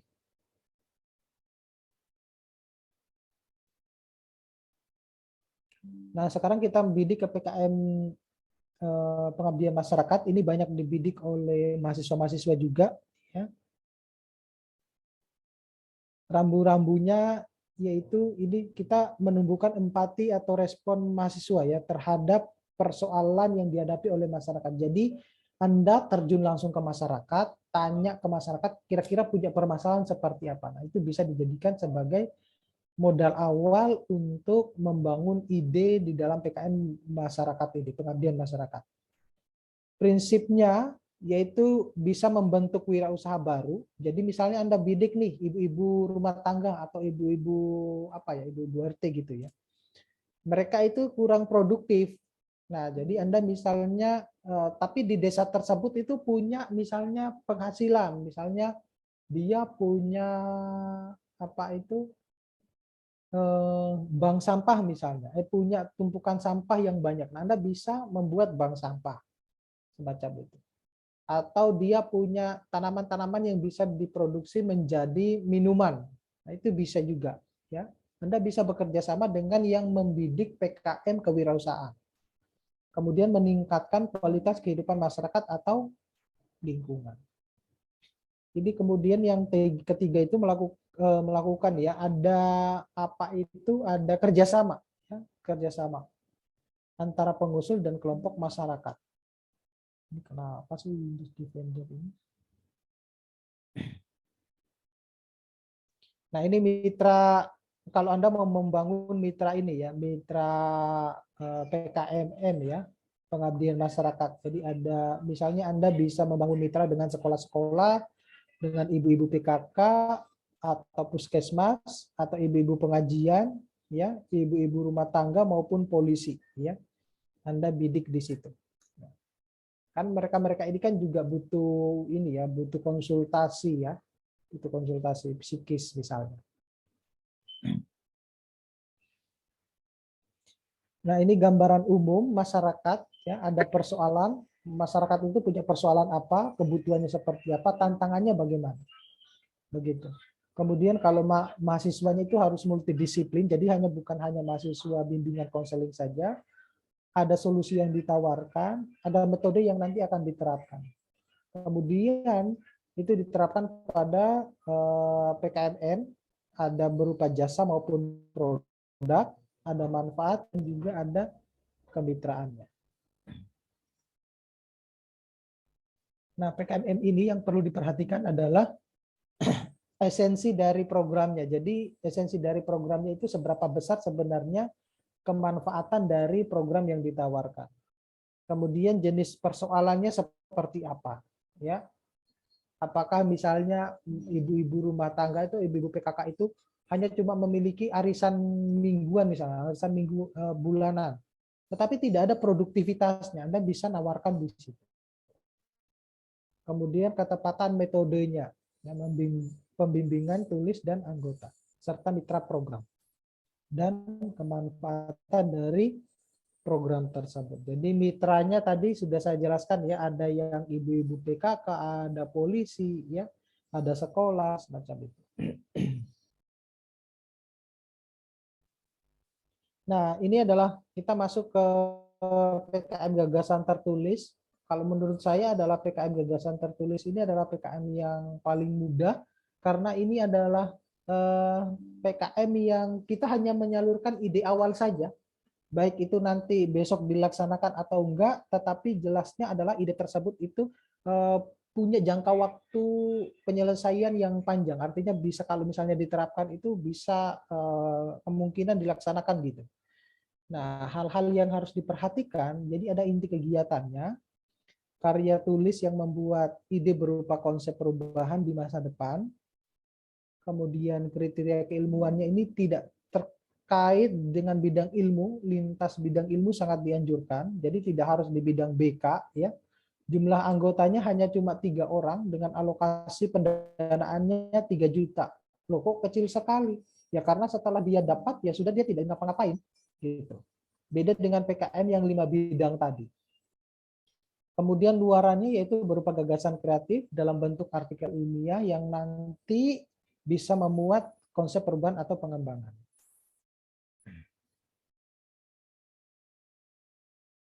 Nah, apa itu sebenarnya PKM gagasan tertulis?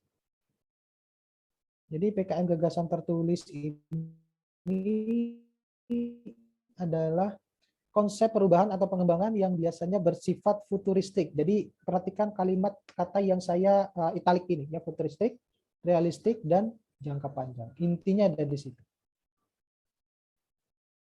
Nah, ide realistiknya dapat diselesaikan dalam waktu pendek, ya. Nah, tetapi itu bukan merupakan PKM GT, tetapi mungkin dari PKM 5 bidang. Nah, tujuannya itu untuk membudayakan kebiasaan menulis mahasiswa berbasis nalar dan memadunya menyusun strategi perubahan dan pengembangan bangsa dan negara. Jadi misalnya nih yang lagi booming sekarang itu pemindahan ibu kota tuh. Ya, pemindahan ibu kota dari Jakarta ke Kalimantan. Nah, Anda bisa lihat adakah pengaruhnya misalnya terhadap masyarakat setempat, terhadap budayanya misalnya ya. Budaya dari masyarakat Kalimantan itu. Ruang lingkupnya ya ide atau ide-ide dasar ya yang bisa Anda dapatkan mulai dari lingkungan, sosial, budaya maupun politik. Ada juga ekonomi, kesehatan, pendidikan dan hukum. Anda bisa mengcover atau mencari ya ide-ide dari ruang lingkup ini. Ada juga pangan, teknologi dan pertahanan dan keamanan. Nah, untuk kriteria pengusulnya sama dengan PKM-PKM yang sebelumnya, ya hanya yang membeda adalah karena ini adalah PKM GT, jadi pengusulnya hanya cuma 3 orang saja. Tidak boleh kurang, tidak boleh lebih. Jadi 3 orang saja. Syarat tulisannya, jadi dia harus bersifat kreatif dan objektif, logis dan sistematis. Ini berdasarkan telah pustaka atau fiksi sains, serta materi karya tulisnya.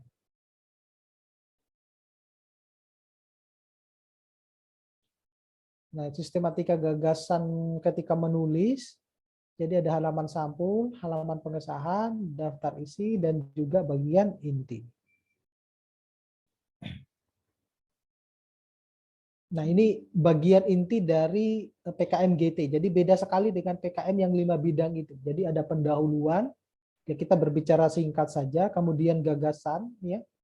Gagasannya itu bercerita tentang ini, ya menu-menu subbab ini harus ada ini. Jadi kondisi terkini seperti apa, solusi sebelumnya seperti apa, implementasi gagasannya seperti apa, bagaimana yang poin C ini bisa memperbaiki poin A. Ya, jadi implementasi gagasan ini bisa memperbaiki kondisi yang terkini. Kemudian pihak yang dapat membantu ya atau peran dan kontribusinya, apakah itu masyarakat kah? Ya. Kemudian langkah-langkah strategis atau apa yang Anda lakukan. Langkah-langkah strategisnya seperti apa. Kemudian disimpulkan teknik implementasinya seperti apa dan prediksinya seperti apa. Kemudian ada daftar pustaka dan juga lampiran.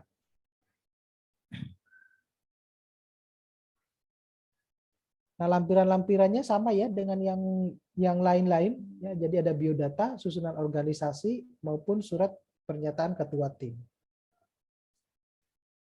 Nah, kalau pendahuluannya, jadi ada situasi atau kondisi bangsa negara yang menjadi alasan kenapa mengangkat gagasan menjadi PKM GT tersebut. Jadi alasan saudara menyusun PKM GT itu apa? Ya, misalnya melihat seperti yang saya jelaskan tadi, melihat kondisi pemindahan ibu kota itu. Ya kan banyak sekali yang dikorbankan. Kemudian bagian ini juga mengungkap tujuan dan besarnya manfaat yang ingin dicapai. Nah, gagasannya seperti ini ya. Jadi ada kondisi terkini, pencetus gagasan, kemudian ada solusi yang pernah diterapkan seperti apa, kemudian yang Anda terapkan itu seperti apa.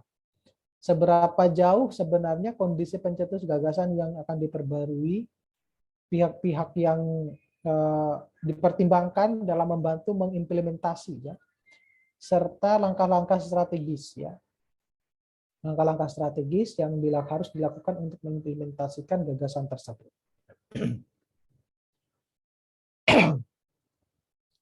Nah, ini adalah perbedaan antara kreativitas dan objektivitas serta logis dan sistematis. Saya kira tidak saya akan jelaskan secara rinci di sini ya. Jadi kalau kreativitas dan objektivitas itu ada gagasan kreatif yang ditawarkan, ya, tidak bersifat emosional, kemudian tulisan didukung dengan data ataupun informasi. Ya, tentunya ada sumber sitasiannya lah. Logis sistematisnya, setiap langkah penulisan itu harus sistematis dan runtun. Jadi seperti pada subbab yang saya jelaskan tadi, memuat unsur-unsur identifikasi masalah hingga memuat sasaran, ya saran-saran. Dan kemudian isi tulisan berdasarkan telaah pustaka. Jadi harus berdasarkan telaah-telaah pustaka yang saudara sudah kumpulkan.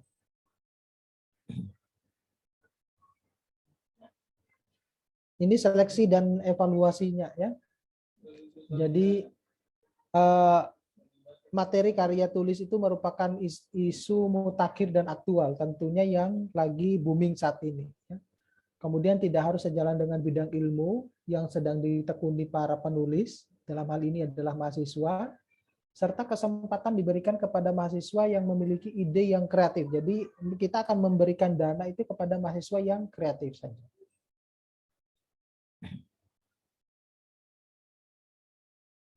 Nah, penilaiannya yaitu kreativitas, kelayakan implementasi, dan dampak yang akan ditimbulkan.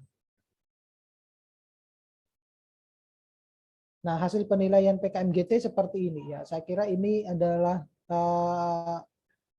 ini yang bukan informasi untuk mahasiswa ya, karena kalau tidak lolosnya itu seperti ini, lolosnya itu seperti ini, kalau lolos dan diundang ke PIMNAS itu seperti ini. Ya. Intinya yang penting lolos aja dulu. Nah, sekarang PKM artikel ilmiah.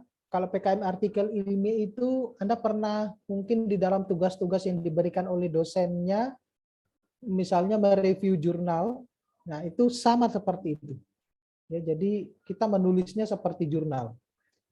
Jadi PKM ini meningkatkan kemampuan mahasiswa dalam menuangkan pemikiran dari hasil kegiatan ilmiah yang telah dilakukan. Jadi sesuatu yang sudah dilakukan. Ya, bisa berupa dari luaran dari PKM penelitian maupun PKM-PKM yang lain. Jadi tidak ada usulan pembiayaan, ingat ya, tidak ada usulan pembiayaan. Usulan berupa artikel ilmiah ya, yang siap terbit. Jadi sudah siap terbit. Kemudian sumber penulisan artikel ilmiah adalah kegiatan yang telah selesai dilakukan. Jadi kegiatan-kegiatan yang sudah pernah dilakukan, yang sudah selesai dilakukan malah. Nah, tujuannya tentunya untuk menumbuh kembangkan minat dan kemampuan menulis. Ruang lingkupnya seperti ini. Jadi ada diutamakan dari kegiatan tim, bukan individu, luarannya berupa artikel ilmiah. Jadi kita membuat jurnal itu. Kriteria penulisan sama dengan yang lain, hanya saja ini adalah pengusulnya 3 orang, cuma di sini ada minimal, ya minimal halamannya 8, maksimalnya 10 halaman, gitu. Atau kita lebih menyebutnya jumlah katanya adalah 5.000 kata.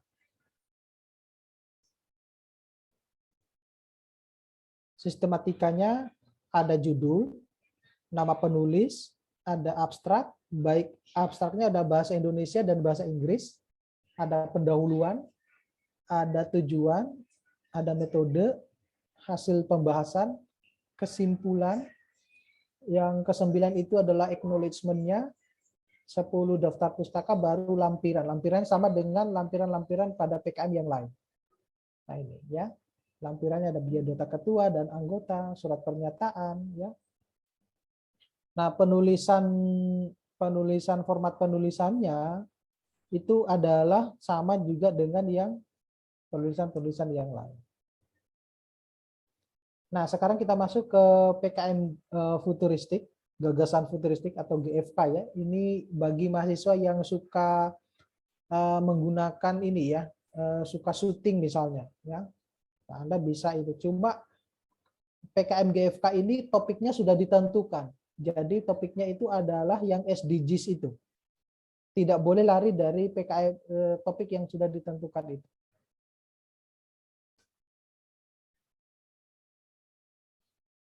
Nah, ini merupakan wahana mahasiswa yang dalam berlatih ya menyampaikan ide kreatif sebagai respon intelektual atas persoalan atau aktual yang dihadapi masyarakat. Ya. Jadi bisa berupa kegiatan lingkungan, sosial maupun ekonomi.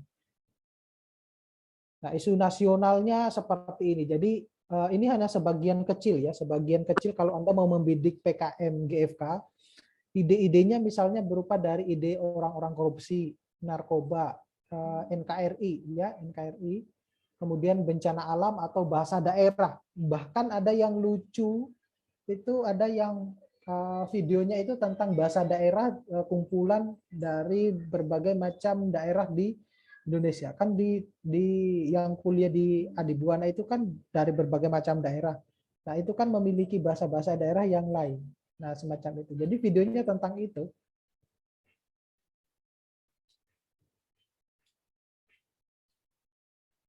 Nah, kriteria pengusulannya ini sama dengan yang lain, hanya saja nanti di-upload di kanal YouTube ya. Di kanal YouTube. Nah, resolusinya adalah minimal 480 megapiksel ini ya.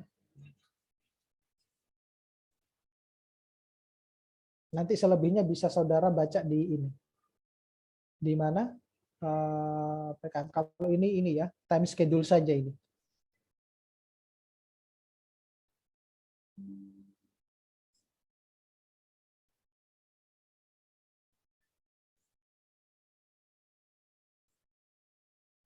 Ini hanya cuma time schedule-nya Fakultas Teknik ini. Nah, ini kunci lolos PKM-nya ya, yang terakhir ya. Jadi ide harus up to date. Kemudian ikuti buku panduan. Harus ada peran dosen ini ya, dosen pembimbing. Ada teamwork-nya. Referensi PKM yang lolos cari di Google ya seperti apa. Kemudian kelengkapan berkasnya harus dilengkapi.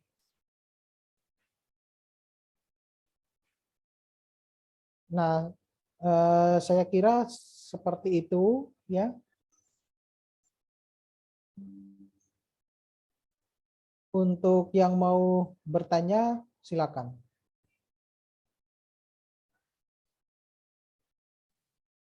Oke, baik Bapak. Terima kasih atas pemaparan materinya. Gimana nih teman-teman? Materi kita hari ini luar biasa kerennya ya. Sosialisasi program kreatif mahasiswa pada pagi hari ini. Nah, untuk teman-teman yang ingin bertanya, bisa langsung saja menggunakan fitur raise hand yang ada di Zoom, atau bisa langsung saja menuliskannya di kolom chat Zoom. Silakan rekan-rekan yang ingin bertanya. Saya izin minum ya. Ya Bapak, monggo Pak. Oke. Ada yang mau bertanya? Silakan teman-teman yang ingin bertanya bisa langsung menggunakan fitur raise hand atau menuliskannya di kolom chat Zoom ya. Oke Bapak, mungkin sembari menunggu pertanyaan dari teman-teman, saya izin bertanya Pak. Halo Bapak. Ya, silakan. Oke, saya izin bertanya kepada Bapak mengenai PKM ya. Sebelumnya perkenalkan, nama saya Veranda Maiseva, saya dari angkatan 2020 ya Pak. Ya. Masih fresh ya? Iya Pak, benar sekali. Oke, pertanyaan saya begini Bapak. Jika kita Pak sudah memiliki ide dalam pembuatan PKM ini, nah bagaimana sih caranya mencari orang yang bisa satu tim sama kita seperti itu Pak? Terima kasih. Nah, baik, saya langsung jawab ya. Iya Pak. Nah, jadi yang dianjurkan di dalam buku pedoman PKM itu, yang pertama itu adalah kalau mencari tim, itu harus disesuaikan dengan proposal yang akan saudara tulis dulu. Dan tidak boleh satu jurusan, meskipun itu beda angkatan ya. Yang utamanya itu tidak boleh satu jurusan. Jadi misalnya semua anggotanya, kelima-lima mahasiswanya itu adalah dari bimbingan konseling. Nah, itu sudah akan gugur itu. Sudah akan gugur. Jadi kita tidak perlu lagi membacanya. Kami para reviewer itu tidak perlu lagi membacanya. Jadi sudah langsung akan gugur karena sudah salah di bagian administrasi. Kenapa kok tidak perlu membacanya? Karena kami dikirim oleh Belmawa itu ratusan PKM untuk direview. Dan itu dibatasin waktunya hanya cuma 1 mingguan. 1 mingguan. Jadi kadang satu reviewer itu mereview kurang lebih 250 proposal dari seluruh mahasiswa yang ada di Indonesia. Begitu. Nah, jadi kalau sudah dapat judul, cara mencari temannya adalah Anda cari teman-temannya di jurusan yang lain. Ya, satu saja. Ya, harus ada minimal satu yang dari jurusan lain. Nah, sisanya bisa teman-teman sendiri yang dari BK, tetapi ada yang sudah berbeda angkatan. Misalnya ada yang seniornya atau ada yang adik kelasnya. Semacam itu. Oke, Bapak. Baik, terima kasih Bapak atas jawabannya. Lengkap banget ya Pak. Jadi berarti harus intinya juga harus berbeda prodi dan juga angkatan gitu Pak. Iya. Oke, baik Bapak. Terima kasih. Di sini sudah ada yang bertanya Pak melalui chat Zoom. Akan saya bacakan buat Bapak seperti ini. Mohon izin bertanya Bapak, apakah topik PKM kita harus sesuai dengan jurusan atau prodi kita? Misalnya saya kan dari jurusan prodi BK, tapi saya memiliki ide PKM di kewirausahaan seperti penyewa kamera. Bagaimana nggih Pak? Terima kasih. Monggo Pak, mungkin bisa langsung dijawab. Oke, kalau untuk apa itu PKM-nya itu begini, jadi tidak semua itu harus sesuai dengan bidang ilmu. Tidak harus, terutama untuk pengabdian masyarakat dan kewirausahaan tidak harus dari BK gitu. Ya, semuanya justru kalau yang kewirausahaan dan pengabdian masyarakat lintas jurusan atau idenya itu bukan yang berkaitan dengan BK, itu tidak apa-apa. Begitu. Ya, jadi tapi kalau untuk PKM seperti PKM riset, kemudian PKM apa itu? PKM Karsa Cipta itu harus sesuai dengan bidang ilmunya si ketua pengusulnya. Ya, untuk ketua pengusul. Jadi kalau misalnya salah satu dari mahasiswa bimbingan konseling mau membidik PKM kewirausahaan tentang jasa penyewaan kamera, nah sudah, tidak apa-apa. Nanti salah satu anggotanya harus yang dari jurusan yang lain. Ya, dari misalnya PKM kewirausahaan itu kebanyakan bidiknya banyak yang salah satu dari jurusan ekonomi. Nah, itu salah satu syarat saja. Ada dari jurusan yang lain itu sudah bisa itu. Artinya sudah bisa lolos administrasi. Kita tinggal lihat yang kelengkapan berkasnya yang lain. Jadi bisa saja, tidak harus dari itu ya, khusus untuk apa? Kewirausahaan dan pengabdian masyarakat, yaitu lintas jurusan bisa. Gitu. Bagaimana Mbak Dara? Apakah jawabannya sudah cukup jelas? Halo, Mbak Dara? Mungkin gangguan sinyal ya Pak? Iya, ya. Sangat jelas sekali. Terima kasih banyak Bapak. Terima kasih banyak kembali Mbak Dara. Oke, kita lanjut Bapak. Ini ada yang bertanya lagi di kolom chat Zoom dari Ibu Tri Prasetyawati. Demikian pertanyaannya. Mohon izin bertanya Bapak. Saya Tri Prasetyawati dari Prodi BK Angkatan 2020.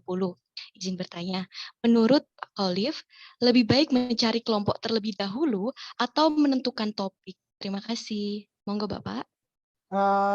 Susahnya di mana? Ada yang mahasiswa itu sudah punya ide tapi tidak ada teman. Ada juga yang sudah punya teman tapi nggak punya ide. Nah, kalau menurut saya dua-duanya bisa dipegang dulu, ya.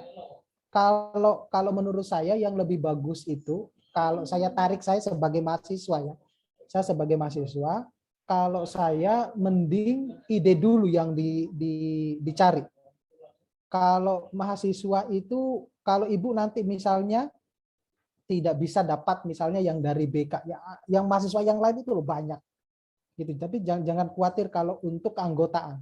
Tetapi yang biasanya lebih sulit itu adalah ide dulu. Nah, kesalahan umum mahasiswa ketika mencari ide itu mereka selalu sudah berfokus kepada judul. Jangan berfokus kepada judul, ya. Tapi cari dulu misalnya permasalahan yang lagi booming saat ini, fenomena. Tadi yang sudah saya contohkan adalah kan ada dari bimbingan konseling ya. Anda bisa merasakan misalnya begini ya. Nanya mungkin ke sekolah-sekolah yang ada bimbingan konselingnya, apa yang misalnya mereka rasakan di masa pandemi ini ketika misalnya ada mahasiswa yang perlu bimbingan konseling tapi tidak dilakukan secara tatap muka. Tapi dilakukan secara online. Kira-kira plus minusnya apa? Nah, sumbernya dari situ. Sumbernya dari situ. Jadi kalau misalnya Anda sudah bisa mengetahui bahwa oh ini plusnya, ini minusnya itu. Nah, di minusnya inilah yang nanti saudara angkat untuk menjadi idenya. Begitu. Nah, saya sendiri sebagai dosen ya merasa bahwa kalau kegiatan secara online itu lebih capek. Ya. Lebih capek. Kenapa kok lebih capek? Karena contohnya misalnya begini ya, saya mengajar ya. Mengajar. Contohnya seperti hari inilah, kegiatan workshop sosialisasi. Di sesi-sesi terakhir saya bilang bahwa ada nggak yang mau bertanya, tetapi tidak ada satupun yang mau bertanya secara langsung kan. Nah itu secara usaha tenaga itu lebih capek dibandingkan kalau kita secara langsung tatap muka gitu loh. Nah, itu yang saya rasakan dan ternyata dosen-dosen yang lain juga itu ternyata lebih enjoy kalau dilakukan bukan online. Nah, Anda bisa merasakan hal semacam itu ketika nanti misalnya Anda melakukan bimbingan konseling kepada siswanya, siswa ya, apakah merasa lebih enjoy atau tersampaikan pesan yang disampaikan ketika melakukan online atau justru lebih tersampaikan ketika melakukan offline. Nah, itu Anda bisa bidik permasalahannya dari situ. Jadi dikaitkan dengan fenomena kondisi sekarang di masa COVID. Begitu. Ya, jadi yang pertama dibidik adalah idenya dulu. Kalau personalianya itu wah pasti dapat. Ya. Pasti dapat kalau personalianya itu. Begitu ya. Terima kasih Bapak. Sama-sama. Terima kasih juga Bu Tri yang sudah mau bertanya. Silakan kepada rekan-rekan peserta yang ingin bertanya bisa langsung saja mengaktifkan mikrofonnya ya teman-teman. Mungkin masih ada yang bingung nih mengenai PKM, silakan langsung saja. Karena ini kita langsung berbicara dengan ahlinya tentunya. Ini nanti hasil rekamannya saya upload di YouTube saya ya. Iya Bapak. Nah, yang semester-semester terakhir atau yang mau belajar tentang apa dunia mahasiswa ada di YouTube saya itu. Iya Bapak, terima kasih. Ini teman-teman dipromosikan nih. Jangan lupa juga follow mungkin akun media sosial beliau dan juga subscribe YouTube beliau. Oke, sekalian promosi ya Pak, nggak apa-apa.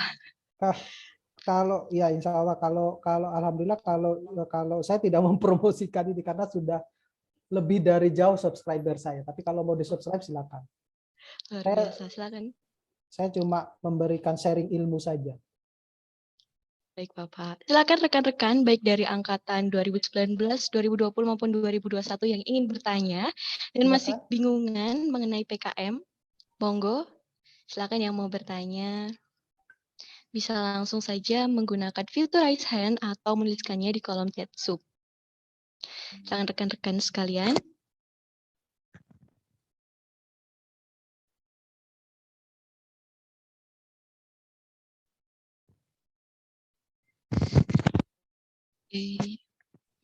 Ada? Mungkin masih malu-malu nih Bapak mereka semuanya. Nggak apa-apa. Ayo teman-teman. Kalau misalnya tidak mau di sini, Anda bisa ke kolom chat saya atau nanti setelah kan dari situ kan sudah ada nomor WhatsApp saya atau setelah nanti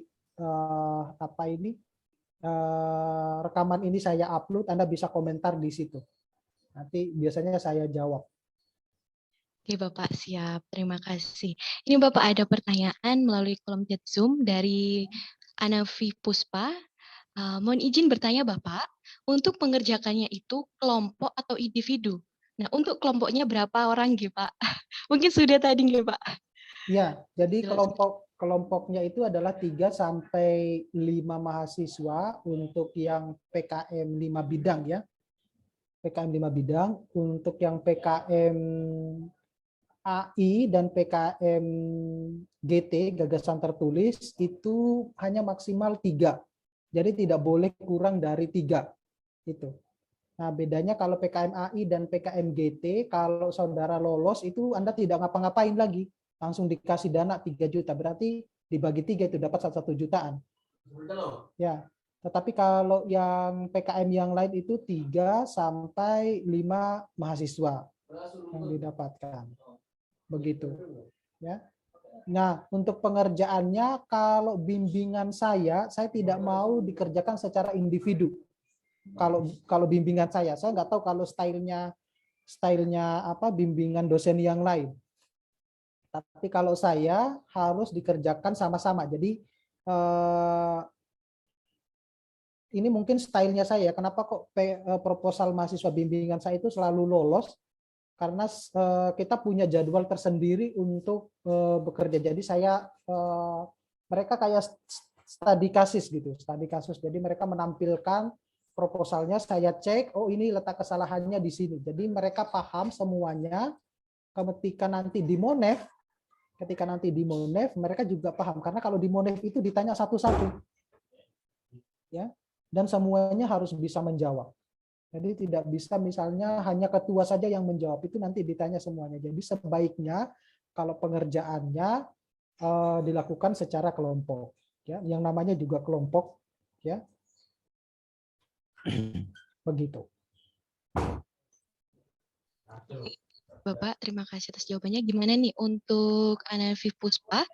Apakah jawaban dari beliau sudah cukup jelas?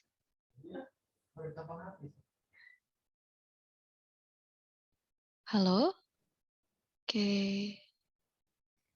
Jelas, terima kasih Bapak. Oke, kita lanjut Bapak. Ini ada pertanyaan lagi di kolom chat Zoom. Atas nama...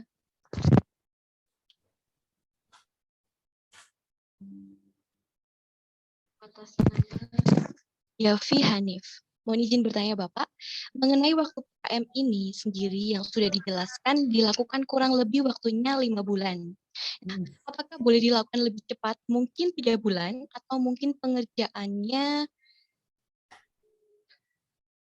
dilakukan tepat 5 bulan. Dapat dikatakan lebih baik. Terima kasih Bapak. Monggo Pak. Nah, jadi kalau di proposal itu yang ditulis itu adalah 3 sampai 5 bulan, ya. Tetapi kalau teknisnya ternyata Anda menyelesaikannya kurang dari misalnya 3 bulan, artinya teknisnya kita berbicara sudah teknisnya, atau kurang dari 5 bulan ya tidak apa-apa, enggak masalah. Asalkan di proposalnya tertulis 3 sampai 5 bulan dan itu harus bukan ditulis 3 sampai 5 bulan ya. Misalnya pengerjaannya 4 bulan. Nah, langsung pasti angkanya gitu. Nah, ternyata pada saat pelaksanaannya itu hanya cuma 3 bulan. Ya tidak apa-apa. Tidak apa-apa. Yang penting Anda tetap di proposal itu berbunyinya 4 bulan, misalnya seperti itu. Justru lebih cepat lebih bagus ya. Anda bisa lebih banyak fokus ke yang lain. Begitu.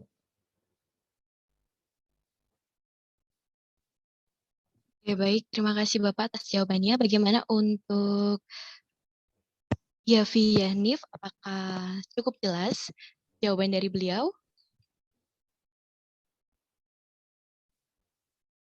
Oke, cukup jelas. Terima kasih banyak Bapak atas jawabannya.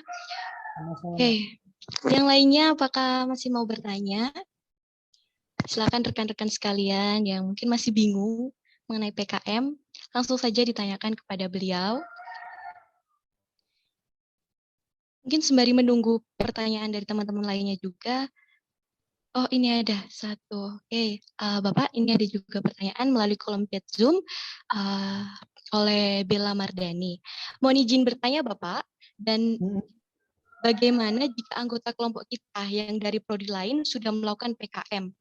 Apakah boleh diambil untuk menjadi anggota kelompok PKMG, Pak?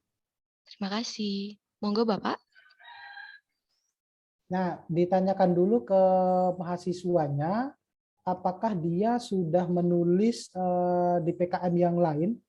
Karena kalau sebagai anggota itu begini, mahasiswa itu hanya boleh mengajukan di 2 judul PKM yang berbeda. Ya. kalau dia bertindak sebagai ketua, maka dia boleh bertindak sebagai anggota di kelompok PKM yang lain.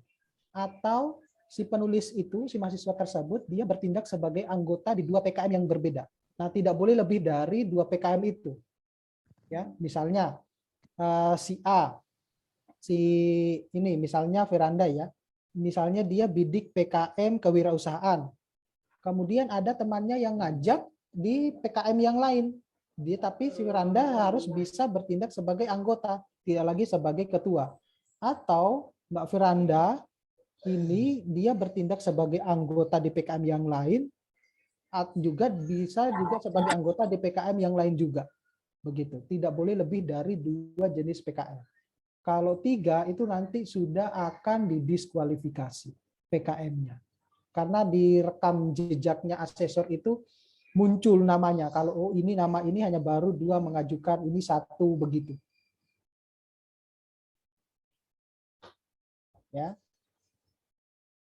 Jadi boleh mengajukan lebih dari 1 jenis PKM, baik dia sebagai anggota atau dua-duanya sebagai anggota atau 1 sebagai ketua, 1 sebagai anggota. Begitu. Baik, bagaimana untuk saudari Bella Mardani? Apakah jawaban dari beliau cukup jelas? Cukup jelas ya Pak. Terima kasih banyak Bapak atas jawabannya. Oke, silakan teman-teman yang lainnya yang ingin bertanya bisa langsung saja menggunakan fitur raise hand atau menuliskannya di kolom chat Zoom. Oke, mungkin sembari menunggu teman-teman yang bertanya, bisa teman-teman peserta bisa melakukan presensi melalui kolom chat Zoom yang akan dibagikan oleh panitia. Bersilakan teman-teman, jangan lupa untuk mengisi link presensi ya. Dan teman-teman mungkin bisa on cam juga ya, biar bisa melihat wajah cantik dan gantengnya para peserta pada hari ini. Silakan teman-teman yang ingin bertanya, monggo. Silakan yang mau bertanya. Jadi yang kesulitan mahasiswa itu biasanya begini, ketika sudah workshop begini mereka bingung kira-kira mau PKM apa ya. Tadi sudah saya bilang bahwa bidik 1 PKM saja. Ya, bidik 1 PKM misalnya Mbak Veranda 1, kemudian Butri juga 1, nanti Mbak Veranda sebagai ketua, Butri juga sebagai ketua di PKM yang berbeda. Nah, Butri bisa ngajak Veranda sebagai anggota.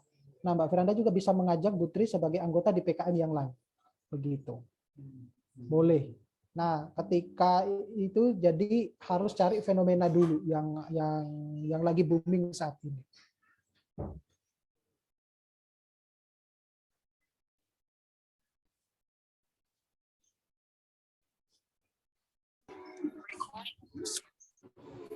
Oke, Bapak, ini ada lanjut. Ada pertanyaan melalui kolom chat Zoom. Dari Dara Syafira lagi nih, Pak. Izin bertanya lagi, Bapak. Jika kami sudah menentukan topik dan ide PKM, dan sudah melakukan bimbingan, tetapi di tengah jalan nih, tiba-tiba ingin merasa mengganti topik dan ide. Apakah bisa ya, Bapak? Terima kasih. Monggo, Pak. Sebenarnya bisa-bisa saja, tapi dilihat waktunya. Karena saudara itu hanya diberi waktu paling lama 2 bulan untuk menyusun proposal itu. Nah, apakah dalam waktu 2 bulan itu Anda bisa bisa menyelesaikan proposal itu yang pertama.